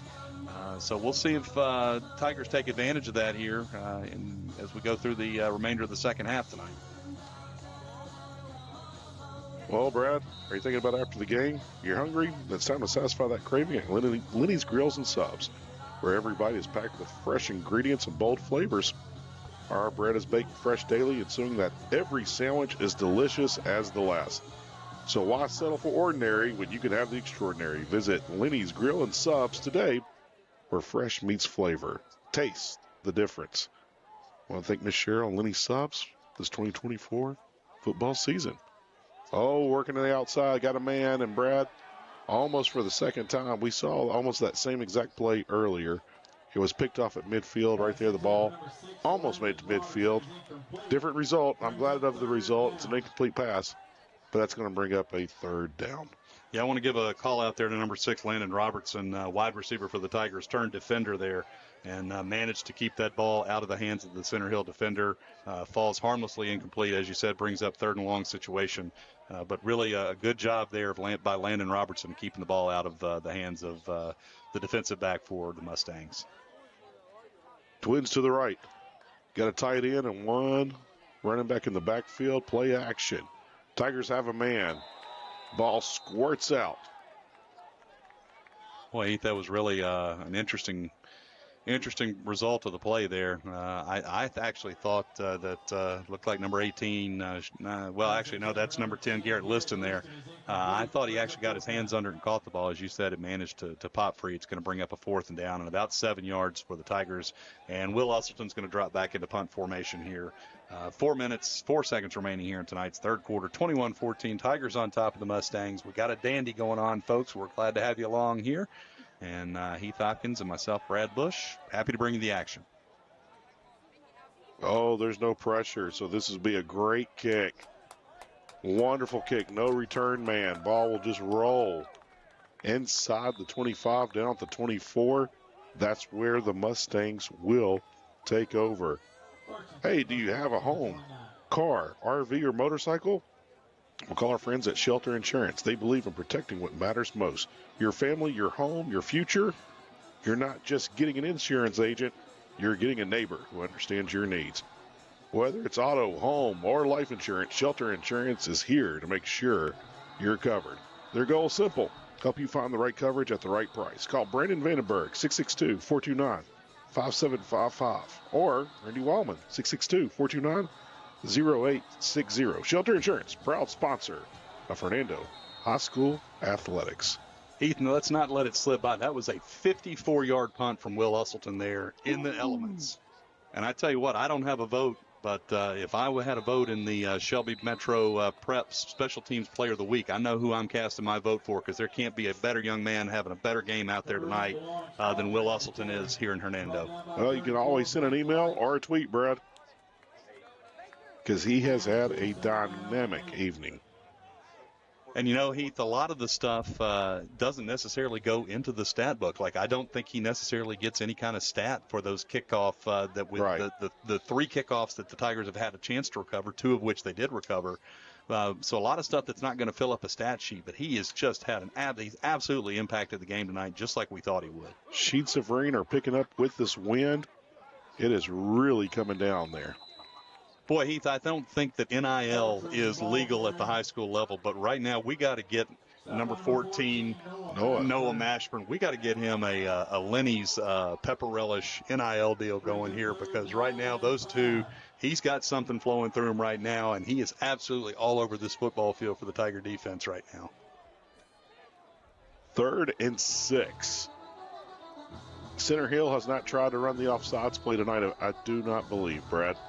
Yeah, I don't think they have, and we'll see what they do here. They've got a regular quarterback in here, not going with the Wildcat, number 19, Trenton Nettles, at quarterback, number 8, Lawrence Autry in the backfield with him. That wind is really coming down. Loose ball. The lefty is trying to make something happen. The southpaw does not make it back to the line of scrimmage. Loss of 1 on the play. It'll bring up a 4th down situation. Yeah, Heath, you're right there. Bobbled snap.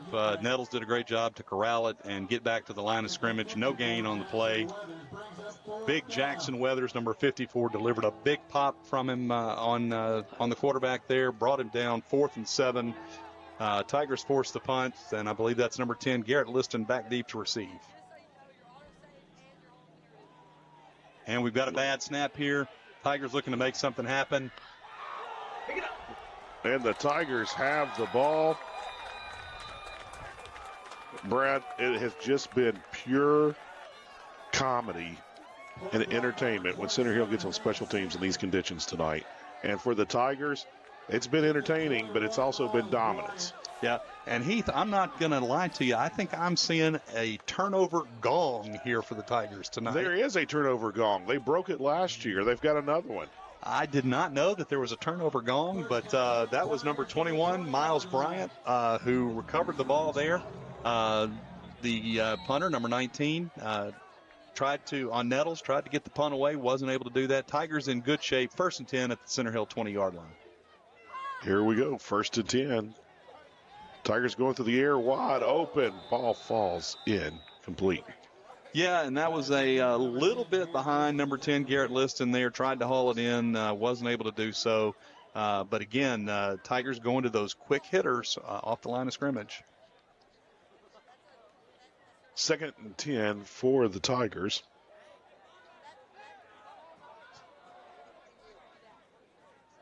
Twin receivers to the right, one to the left. One running back in the backfield. That's Saxon Douglas with Overstreet. Late flag coming in. Yeah, it's going to be a hold against the Tigers there. And they got their money's worth. Yeah, they did. So hard to argue with that one there. It's one of those penalties. If you're going to commit it, go ahead and commit it and get your money's worth. And Tigers absolutely did there. It's going to knock them back 10 yards. It's going to be, I believe it should be 2nd down. The down marker still shows 1st, but it is 2nd down. The official here on the near side of the field on top of things. It's 2nd down and 20 for the Tigers. He's not wishing for world peace, or maybe that he is, but he is definitely informing the yard marker to be 2nd down.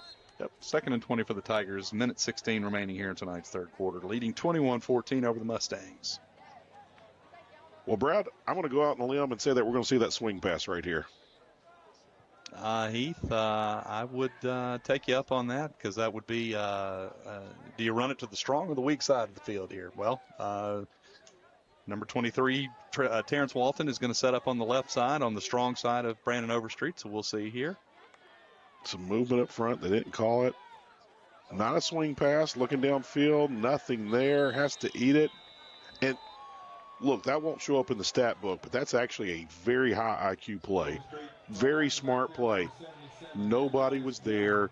You could throw it into trouble, have the chance of a turnover, or you can eat it. Now, you go backwards on the yard marker, but you live to play another down.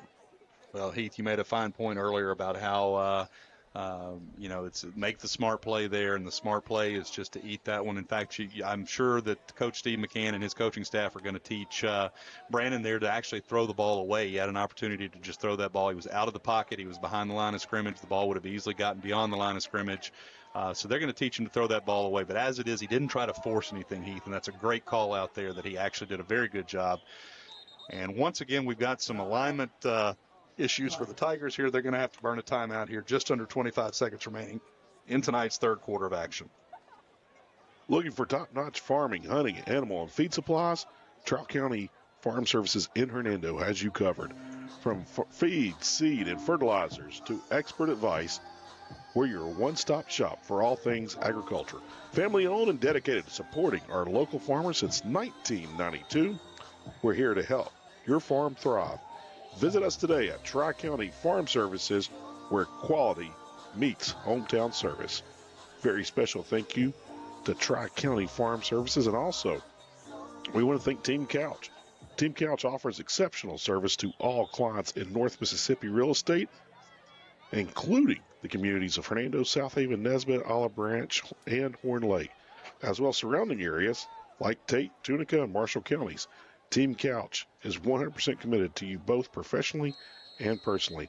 We want to thank Tri-County and Team Couch for being sponsors this 2024 season. All right, Brad, 3rd and a pitching wedge. Tigers going to try to hit the seam. They got something there. Pass is complete. We're going forward. Oh, now, Brad, I pick up a 15 yards. And Heath, I was just about to ask you before the play there, what does it take for and we take a look here. Well, I thought we were going to have the instant replay. Yeah, the Donos replay, but we're about to run out here in the 1st quarter. Go on, Brad. Well, I was just going to say, what's the down and distance that Coach Steve McCann goes for it? And I believe you're now in that go for it territory here. 4th down, 7 yards to go inside the 20-yard line at Center Hill. Well, you've got an excellent kicker, and he's got time to think about it, and we'll see what happens with that. Well, I will tell you, Will Usselton has his tee in hand. Well, there you go. We're going to take a short little break. When we come back, we're going to find out what the decision is, to kick or go for it. If you're watching Hernando Tiger football on a rainy Hurricane Helene homecoming night. We'll be back in just a few few seconds. Gary LaVox, the voice of Rascal Flats. Live. Friday, October 18th, 7:30 p.m., the Heindel Center for the Performing Arts in San Antonio, Mississippi. Songs spanning a 20-year career. Gary LaVox.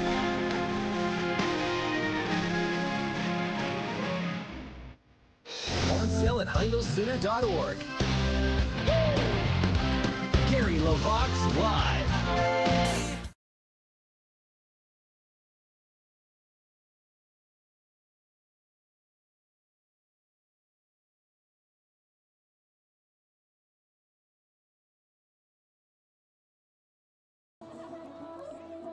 Ladies and gentlemen, welcome back to Anthony Jenkins Field. We're lining up for a 35-yard field goal here in a driving hurricane rainstorm. Well, that's confidence in your kicker, and if I'd rather have nobody out there than Will Usselton. The snap, the hold, the kick into Hurricane Helene falls just short. Yeah, Heath, looked like a pretty good snap, pretty good hold there. Couldn't really tell. Maybe Will slipped a little bit as he went to plant, but wasn't able to get the ball off of his foot very cleanly. Falls short and left of the uprights, and no good. Score remains 21-14 Tigers. Well, Steve McCann showed the confidence in his kicker, thought he could pull that one out, and definitely in dry conditions, not only have we seen that kick easily made, we've seen it easily made more than once, but like I said, in a driving rainstorm, thanks to Hurricane Helene, it's tough conditions out there, and Tigers will turn the ball over on downs. It'll be first down, 10 yards to go from the 20-yard line for Center Hill. Time for your defense to make a play here, Heath. Offense sputtered a little bit on that drive. Time for the defense to step up. Once again, you got to stop the slop. As Coach McCann referred to it earlier in our meeting today. They're working between those two guards. Run the ball between the tackles, follow those two guards. And they are trying to make something happen and get back into this ball game. Fourth quarter action here on homecoming night 2024. Center Hill got three receivers to the left, tight end to the right. And they're going back to the Wildcat, Brad, and working it between those tackles again, following those guards. Boy, Heath, I'm going to give an absolute shout-out here, and I'm going to get a number here. I believe that's number 22, Joseph Newberry. He grabbed Lawrence Autry, number 8, from behind, held onto that jersey, and got drugged for about a 10-yard tussle there. But he managed to hold Autry up just enough for his teammates to catch up to him and make the tackle there. Really, really a good play there by Newberry, by Joseph Newberry. We should call O'Brien Skis to see if they want to be our sponsor. It looked like he was water skiing behind him, trying to hold on to it. Yeah, water spraying everywhere there, but he wasn't letting go for anything, and a great job of getting Autry, big number 8, Lawrence Autry, on the ground. They cross midfield to enemy territory, and there you go. Stop the slop, and here comes a late flag.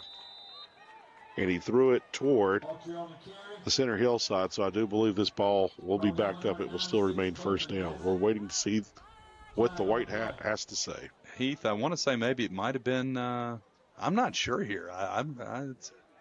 He's calling a personal foul against the Tigers. I don't know what the call is. He didn't signal personal foul face mask. Chop block. It's a chop block by the PA announcer. Yeah. Oh, okay. There it is. Now he did signal chop block. Yeah, and that's a play that's designed for player safety there. I mean, that's a call that's designed for player safety. They do take that very seriously. A chop block is when you block somebody below the knees on the offensive line. That's really how you can get somebody get a serious leg injury there. I didn't see it happen, but the official's right on top of it and made the call. 15-yard penalty, and it's first down and 10 for the Mustangs in business in the Tiger territory at the 36-yard line. Just under 11 minutes, as you see there at the bottom of your screen, thanks to Sonic and their scoreboard sponsor. First and 10 for the Mustangs. Staying in the Wildcat, Brad. Tigers are getting in the backfield, but they're having a problem getting him down. Well, Heath, Number 8, Lawrence Autry, is as advertised, as discussed. He is an absolute beast to bring down, and if he gets ahead of steam, look out. I wouldn't want to be the one to try to step in front of him and tackle him. They're going to go, looks like almost exclusively to him. I don't even see number 19, Trenton Nettles, in the game. Actually, he is at wide out at split end there. But I think you're going to see a healthy dose of number 8, Lawrence Autry, until the Tigers manage to stop him. Yeah, number 19's had a problem tonight of just kind of getting his footing, kind of getting into the rhythm with his offense. And but the one guy right there in the backfield, number 8, Brad, he's been all business all night. He has been the leader for the Center Hill team. Tigers clogging up that hole, trying to plug the gaps. They're staying in there, a little extra rhubarb there after the play. Well, Heath, I tell you, there's a young man on the Hernando sideline. Looks like he's on water bottle duty tonight. He's got a yellow hat on, and every time I look up, I keep thinking that's a flag on the field. I almost said we had a flag deep in the backfield there, but again, just going to continue to feed the beast there. Number 8, Lawrence Autry, is going to get a healthy dose here. Second and a long 7. Going straight up the middle. Looks like he slipped. That's going to bring a 3rd and short situation. So the Tigers have had success of plugging that gap. They didn't right there, but they did make the stop. So Brad is going to bring up about a 3rd long 2. We'll go and call it 3.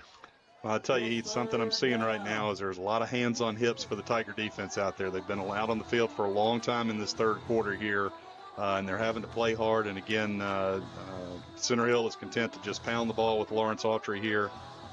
So big down coming up here, 3rd and 2 inside the Tiger 20-yard line.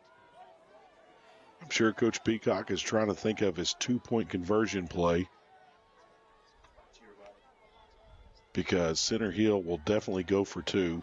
They have had nothing but mishaps tonight on offense.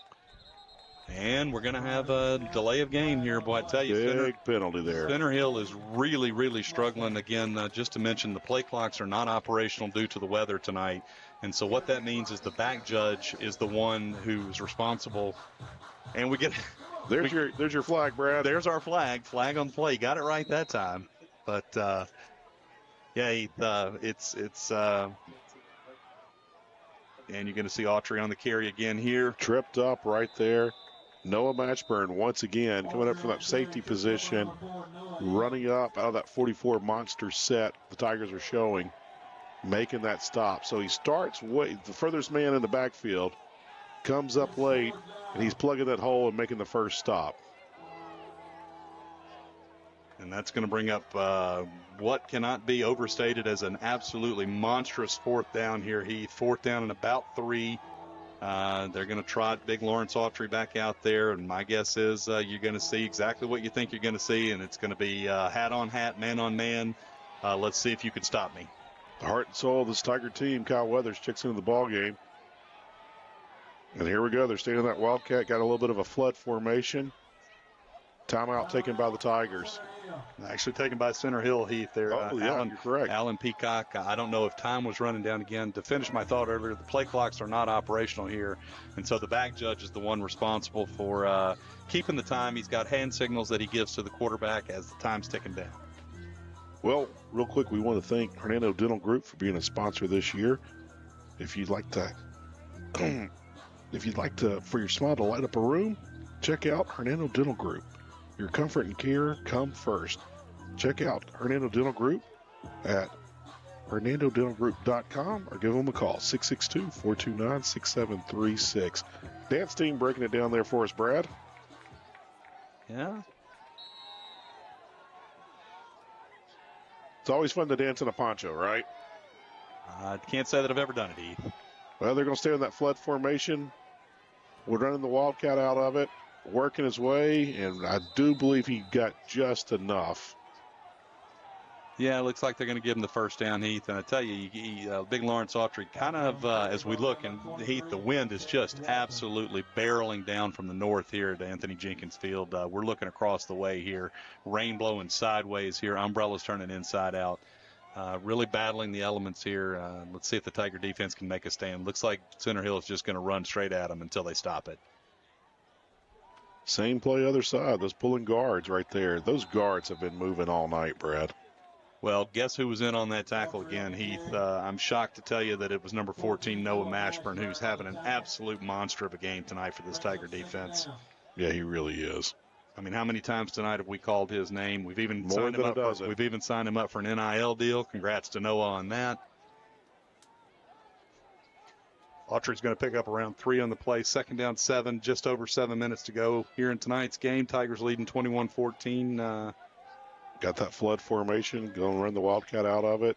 We knew exactly what was coming. And got stood up there at the line of scrimmage, but works his way and turns his way forward. Brad, that's just big man on big man right there. That's just big hitters. Well, yeah, you know my stance on referees, Heath, and I want to say that the referees missed a blatant hold there by Center Hill on big number 54, Jackson Weathers. There absolutely got taken to the ground while trying to make the tackle here, and not supposed to be able to do that, but it goes uncalled, and Autry sets up his Center Hill Mustangs with 3rd and 2. Big down here, getting late in the game. Once again, flood formation. Going to run the Wildcat out of it. Did a jab step to the left, went to the right. Late flag. Let's see what this call is here, Heath, and that's going to be a huge holding penalty against the Mustangs there. And I heard somebody here in the booth say that that might be a makeup call, and I might tend to agree with them on that one. Big call right there. But things have a way of evening themselves out, and that is just an absolutely monstrous penalty against Center Hill, because I believe that Autry had the first down on that play there, and it would have been 1st and goal inside the Tiger 5-yard line. Residents of Hernando, reach out to Brendan Vandenberg at 662-429-5755 or Randy Wildman at 662-429-0860 for your insurance needs. They both work with Shelter Insurance. Shelter Insurance, a proud sponsor of Hernando High School Athletics. They want to find you the right coverage at the right price, whether it's auto, home, or life insurance. Shelter Insurance is here and has you covered. Once again, call Brendan or Randy with Shelter Insurance. Well, Brad, you're looking at a 3rd and 2, and after that penalty, it's a 10-yard penalty from the spot of the foul, 1 yard there off where that ball was going to be, and now it's going to make it a 3rd and 13. It says 12 on the screen, but it's been pushed back a little bit more. So this is hugely, hugely beneficial. So, hey, we haven't seen Center Hill run the offsides play. We might see something right here. I wouldn't be shocked if they try to pass, but at the same time, I actually would. Yeah, Heath, I think you're just going to see another, and they're going to run 3 receivers out to the left here, so they are going to spread it out a little bit. But number 8, Lawrence Autry, remains in Wildcat formation. And he is going to pass it. Got a man by himself, and Brad, I'm going to pick on him. He throws like a running back. Yeah, Heath, shocked to find out that both of Center Hill's quarterbacks are left-handed, or at least players that are That's the problem. They throw with the wrong hand. I don't know. It's like they throw with the wrong arm. It's like people who play golf left-handed. They stand on the wrong side of the ball and hold the club backwards, man. I don't know how that works, but brings up a big 4th down here. Obviously, Center Hill is going to go for it here. If the Tigers get a stop here, they're in control of this ball game here on Homecoming 2024, Anthony Jenkins Field, Tiger Stadium, Hernando, Mississippi. Props again to the fans in the stands here coming out to support their Tigers tonight. Love to have you folks alone at home, and here's the 4th down play. 3 receivers to the left. They're going to go to the corner of the end zone. And it looks like in and out of the arms, a drop touchdown pass in the end zone. Falls just incomplete, Brad. Just like that. That could have determined the game. Wow. Yeah, Heath, I guarantee you Center Hill was absolutely going to go for it on the if they caught that and brought that in for the touchdown, they were absolutely going to go for 2. So now this is big here. Tigers have an opportunity to run some clock and maybe get another score on the board and put this thing away. Brad, we saw it again. They threw the ball with the wrong arm. Yeah, Heath, I don't know, but that was a good throw there from the quarterback. It really was. And receiver in these elements just not able to bring it in. But fortunate bounce for the Tigers, 1st and 10 for them inside their own 20-yard line. It is really peppering down. I've said it more than once. Sheets of rain. The wind is starting to pick up. Tigers have the ball under 6 minutes here on homecoming night. Right now, you just want to get one first down and get it going.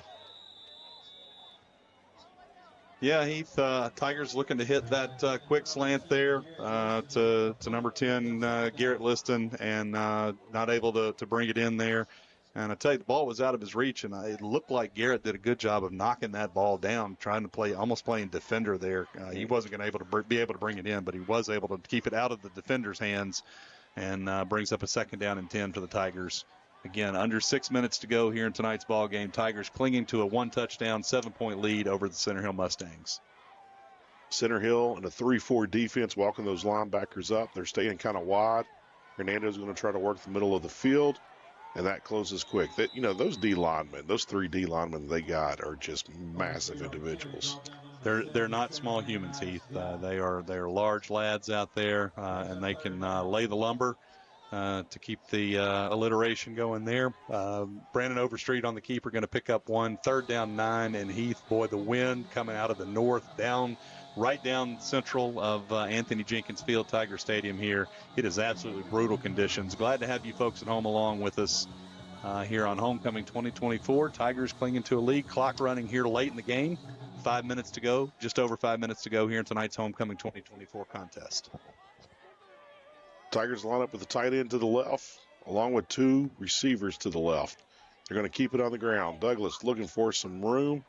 No pay dirt there. It's going to bring up a 4th down situation. But the good news is that driving rain and wind is to your back, so it can elevate the kick. Now, one thing that we noticed last time, Center Hill did not send anybody in on the punt. Usselton was able to take a couple extra steps, got a big foot into it, and it went, 51 yards, 54 yards? 54 yards, Heath, and now that you mention it, that was into the driving wind and rain. What an absolute weapon Will Usselton is for this football team. And a low snap. Gets it away, see if it takes a bounce. And it did. It's on the ground, but Center Hill recovered. Again, calamity of errors in entertainment when it comes to special teams in Center Hill. Here's the thing, Brad. We're just over 4 minutes. Center Hill will try to score, and you know they will go for 2. Hernando has to make something happen. Don't flirt with disaster here, Tigers. I agree with you, Heath, and I want to give a shout-out to Will there, and probably of all of the great plays he's had tonight, that might have been the best one there, because your tendency when you have a snap like that was there, you have a tendency to want to put that knee on the ground, and that would have been absolutely disastrous for the Tigers. Will did a great job scooping up the snap, getting the kick away, a pretty decent kick given the situation, and Center Hill takes over 1st and 10 at their own 47-yard line. They're going to stay with the Wildcat, Brad. 3 receivers to the left, so trips to the left. There goes those guards pulling. And Heath, they were lined up offsides again. That is the 3rd or 4th time we've seen that tonight. Well, they're going to call it a false start. I didn't see the false start. I did see the young man on the end of the line that was lined up across the line of scrimmage there. Fortuitous break for the Tigers. Going to back the Mustangs up 5 yards. Still 1st down. Well, that's good news for the Tigers. Going backwards, hopefully they'll get the Mustangs out of sync. Homecoming night. And here we go, Brad. They're going to line up those 3 wide receivers, and I think we're just going to see try to get a one-on-one opportunity to the left side right here. Yeah, they're overloaded to the right here. Nope, they're going to go to the right. So they're going to work it right there between those tackles and follow those guards. So now it's going to make it about a 2nd and 10, maybe 11. Yeah, going to spot him right at the original line of scrimmage, 2nd down and 10. Again, Autry, the ball carrier there. Again, the best thing about that, Heath, is the clock is running. Keep him in bounds, get him on the ground, keep him in bounds, keep that clock running, or force Center Hill to start using those timeouts. Trips to the right with a tight end. The guards pull with the tight end, and it's one-on-one on the outside. That's what we thought they were going to run last play. And right there, Tigers make the stop. I believe that was Noah in on the tackle. Yeah, that was number 4, Noah Elam, and the Tigers are going to catch a break there because Noah grabbed the horse collar there and did not get called for it. As it was a nice tackle to get Autry on the ground.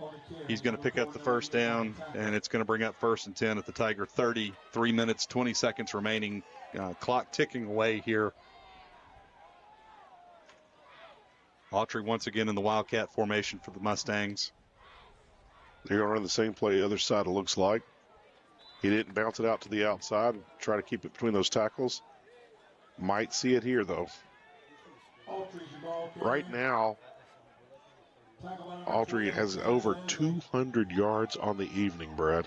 Well, he had over 200 yards of all-purpose. Well, I guess it's all rushing because he hasn't caught a ball out of the backfield, so it's all rushing.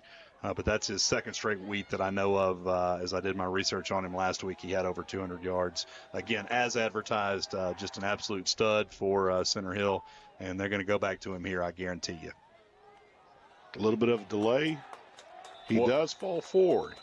I'm going to tell you another Hernando Tiger on defense that's having an outstanding game, and that's number 20, Reese Canizero. We've called his name several times tonight. He was the first Tiger. He didn't ultimately, it ultimately ended up being a gang tackle, but Reese did a great job being the first man there, getting his arms around, and going to bring up a big third down play. And Coach Alan Peacock for the Center Hill Mustangs wants to talk about it. 2 minutes, 10 seconds remaining here. Homecoming 2024. Tigers clinging to a 7-point lead here. Center Hill coming up with a big third down play here coming up after the break. Well, we want to thank Team Couch. Team Couch offers exceptional service to all clients in North Mississippi. That's in Hernando, South Haven, Nesbitt, Olive Branch, Horn Lake, and also to the counties of DeSoto, Tate, Tunica, and Marshall. Team Counties, 100% committed to you both professionally and personally. Call Team Couch, and we want to thank them for being a sponsor of 2024. And Tri-County. Hey, looking for top-notch farming, hunting, and animal feed supplies? Tri-County Farm Supplies in Hernando has you covered. From feed, seed, fertilizers to expert advice, they're your one-stop shop for all things agricultural. Family-owned and dedicated, supporting the local farmers since 1992. They want to help your farm thrive? Call Tri-County Farm Services, where your quality meets hometown services. We want to thank Tri-County and Team Couch for being sponsors this 2024 season. And Heath, they're going to bring Nettles in at quarterback here. Surprising to see. They're going to run that screen. The Tigers were waiting on it. Nice block there. They brought an extra man in to block. That's going to move the chains, Brad. So they called a timeout to bring in an extra blocker, and it paid off. Yeah, that was number 87, Devin Barker's there. Great pass by Nettles. They brought Autry in. He was absolutely a decoy there. Now they're going to trot Nettles back off, and we're going to get another dose here of Lawrence Autry. 1st and 10. Watch those guards on this play after the ball is snapped. They're pulling to the right. He's following them and didn't get too far. There's a flag in there. It might be a face mask. It's absolutely going to be a face mask against the Tigers, unfortunately. And we do have a Mustang down on the field shaken up. Yeah, the result of the play was about a 5-yard gain and absolutely a face mask on the Tigers there. Well, Brad, something that both coaches will be thinking of right now, Coach Peacock and Coach McCann. What are you going to run for that 2-point conversion if it gets to that?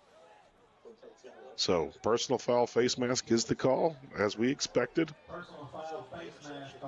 Yeah, that's going to move the ball half the distance. It is going to result in a first down, so it's not an automatic first down, but if the penalty results in a first down, it is. And so now it's going to be 1st and goal inside the 10-yard line.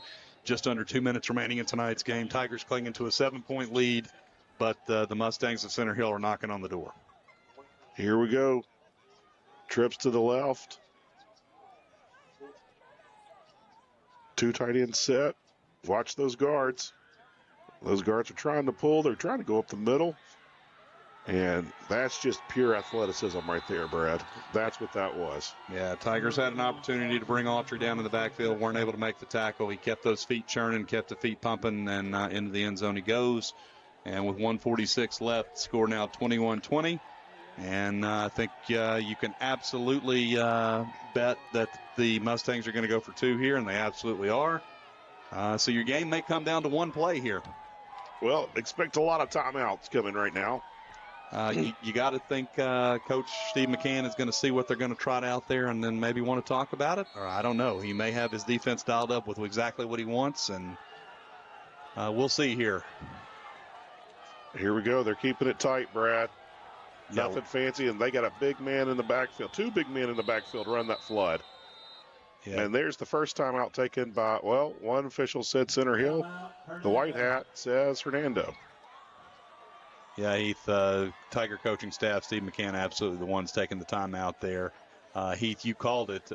They're running just that flood formation, but whereas they've had a couple of smaller tight end type players in that position, that time they loaded up and it looked like 10 offensive linemen and 1 running back in big 8, number 8 Lawrence Autry out there. Those 3 big defensive linemen that we've been talking about all night, those large humans, as you mentioned, Brad, 2 of them were out there on the field lined up in that flood formation. So they're just going to say, big boy football, here's where we're running. If you can stop us, stop us. Well, Heath, and I'm going to stop here and give credit to Alan Peacock because obviously he has practiced that play. You can't just send guys who've never run that formation out there and say, hey, go stand here and block anybody in a black shirt that you see. They've run that play. They've practiced that play. Look at the numbers in the backfield. There is a 77. There is a 63. And there's number 8, Lawrence Autry. And here's number 99 on the far left. He's your other defensive lineman. So here we go. They're going to try to follow 99, and they did, Brad. Yep, into the end zone, number 8, Lawrence Autry goes, and that's going to make the score 22-21. Center Hill takes the lead. Still plenty of time left for the Tigers, minute 46. You've got a weapon in your kicker, Will Usselton. So no reason to throw in the towel here. You can absolutely still win this football game. You can win it on a kick, and that wind is to your back. Right now, the wind has died down, but we have seen that wind kick up within just seconds, and that's been doing it all night. It will blow hard. It will die down for a minute or two, and then it'll start blowing hard again. Right now, it's not doing much. Very slight wind. But I will not be shocked if that wind picks up here again. So Center Hill will have to kick into the wind. They'll have to kick into the rain. Brad, there's no exaggeration on this. It never stopped raining tonight. No, Heath, I don't think it stopped raining since early this morning in the wee hours when it started raining. I don't think it stopped since. And it just continues here. As you noted, the wind has died down a little bit. But what wind there is at the Tigers' back into the Mustangs' face. And let's see. Tigers have moved up to the 20-yard line. They're not expecting a deep kick here, so expect this one to be returned. This one might fall between the 20 and 30-yard line. Let's see what happens here.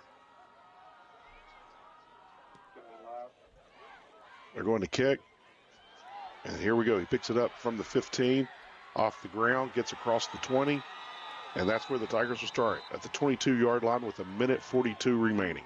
Yeah, that was number 18, Sean Scott, for the Tigers on the return there.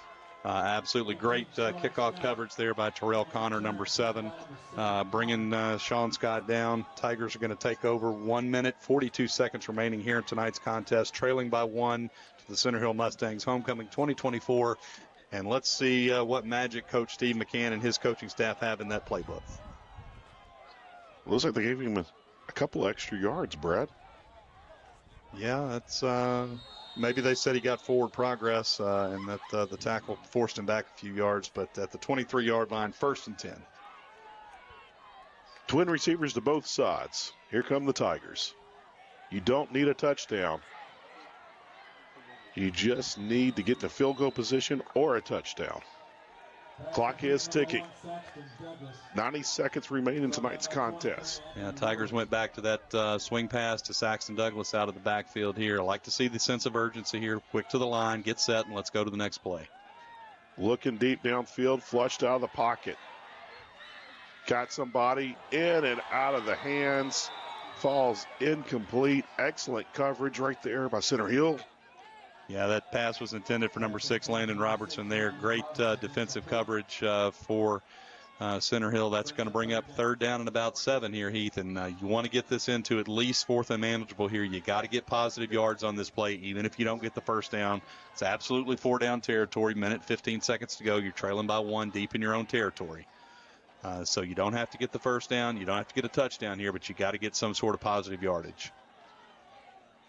3 down linemen for the Mustangs. Those linebackers are lining up wide. The flats are open. They're going to work the flat. And ball falls just short. So now the Tigers will be faced with a 4th down situation. Brad, I wouldn't be shocked if you see an offsides play right here to kind of make it 4th and manageable. It's still manageable right now with 4th and 8. But now you're in a situation where you could be down to your last offensive play. Yeah, we'll see. We'll see what Coach McCann dials up here. I don't. And again, the wind is picking up like we expected. Yep, wind's really whipping now right out of the north, coming right down the middle of Anthony Jenkins Field, Tiger Stadium here. 4th down, 7 yards to go. Could be your ball game here. So here we go.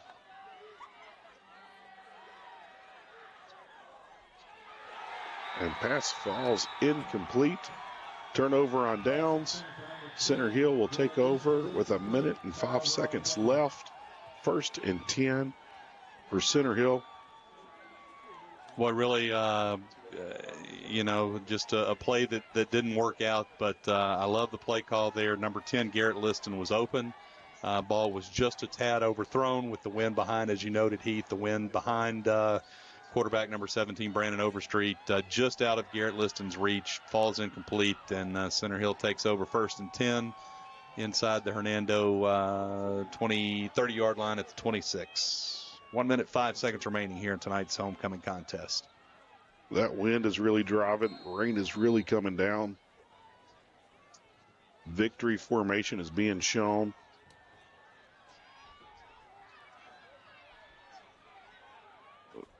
Slowly takes the snap and the knee. Yeah, Tigers are going to burn. I'm not sure how many timeouts they have left, but the clock's still running.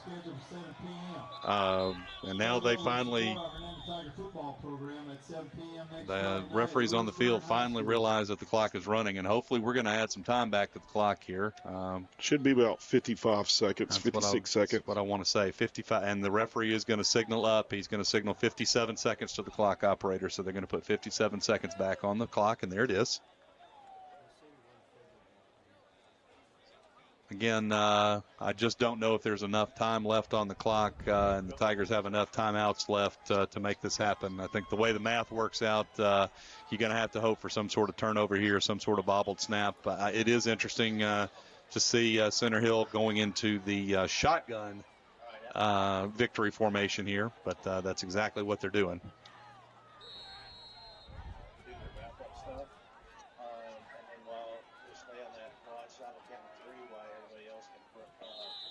Tigers trying to slap the ball before the ball snap. That works rarely, but when it does, fun things do happen. Yeah, and, credit number 54, Jackson Weathers there. He's trying to make something happen and trying to time it just right so that when that ball moves, he reaches over and tries to slap it. Again, I don't know that I've ever seen it work, Heath. I've seen it tried several times. I've seen it work once. Actually, I've seen it work twice, but the one was practice. So right there, they take the knee. The clock is running. Yeah, Heath, Tigers can't stop the clock anymore, and Center Hill is going to be able to run the clock out here. They're going to have to snap the ball one more time, and then it's going to bring up a 4th down, and they don't have to snap it after that.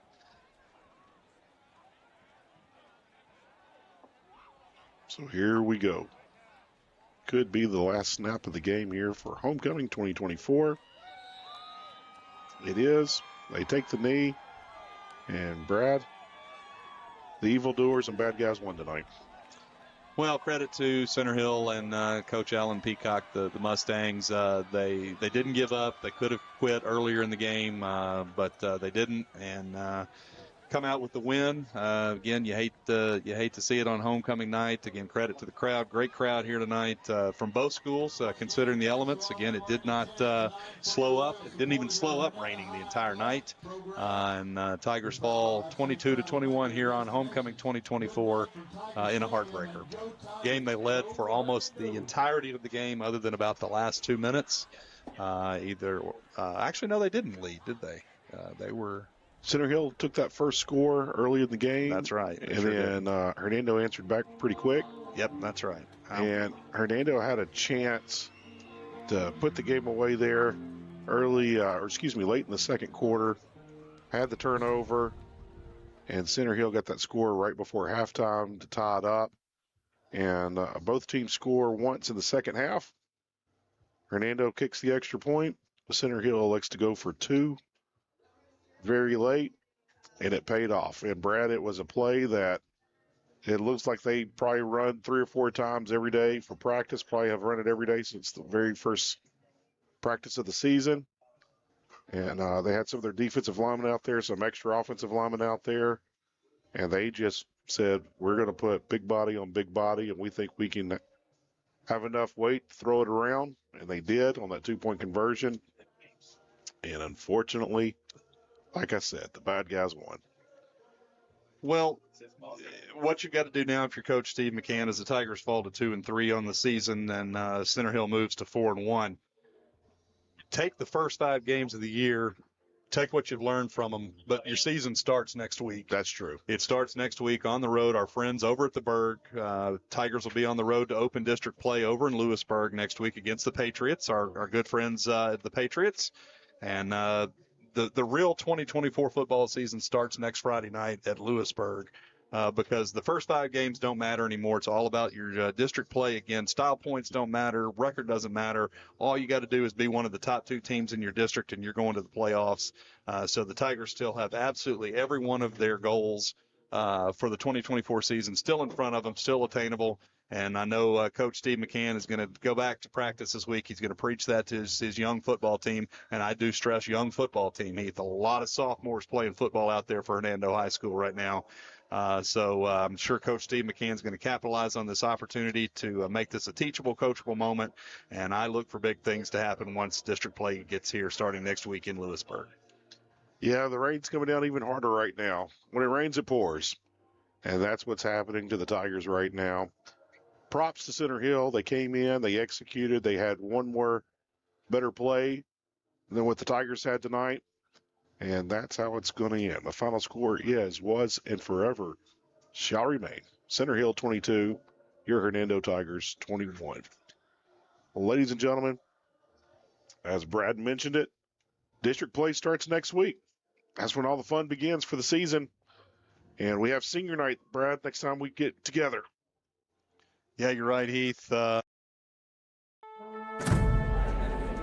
The newest, most advanced modern theater in the Mid-South is not in Memphis, Germantown, or Oxford, but it is a short drive from them all. Custom built for a comfortable world-class experience, the Hernando Center for the Performing Arts presents best-in-class culture with hometown charm and hospitality. Experience Broadway touring productions and celebrity attractions in a world-class venue. Just off Interstate 55 in Senatobia, the Hernando Center for the Performing Arts.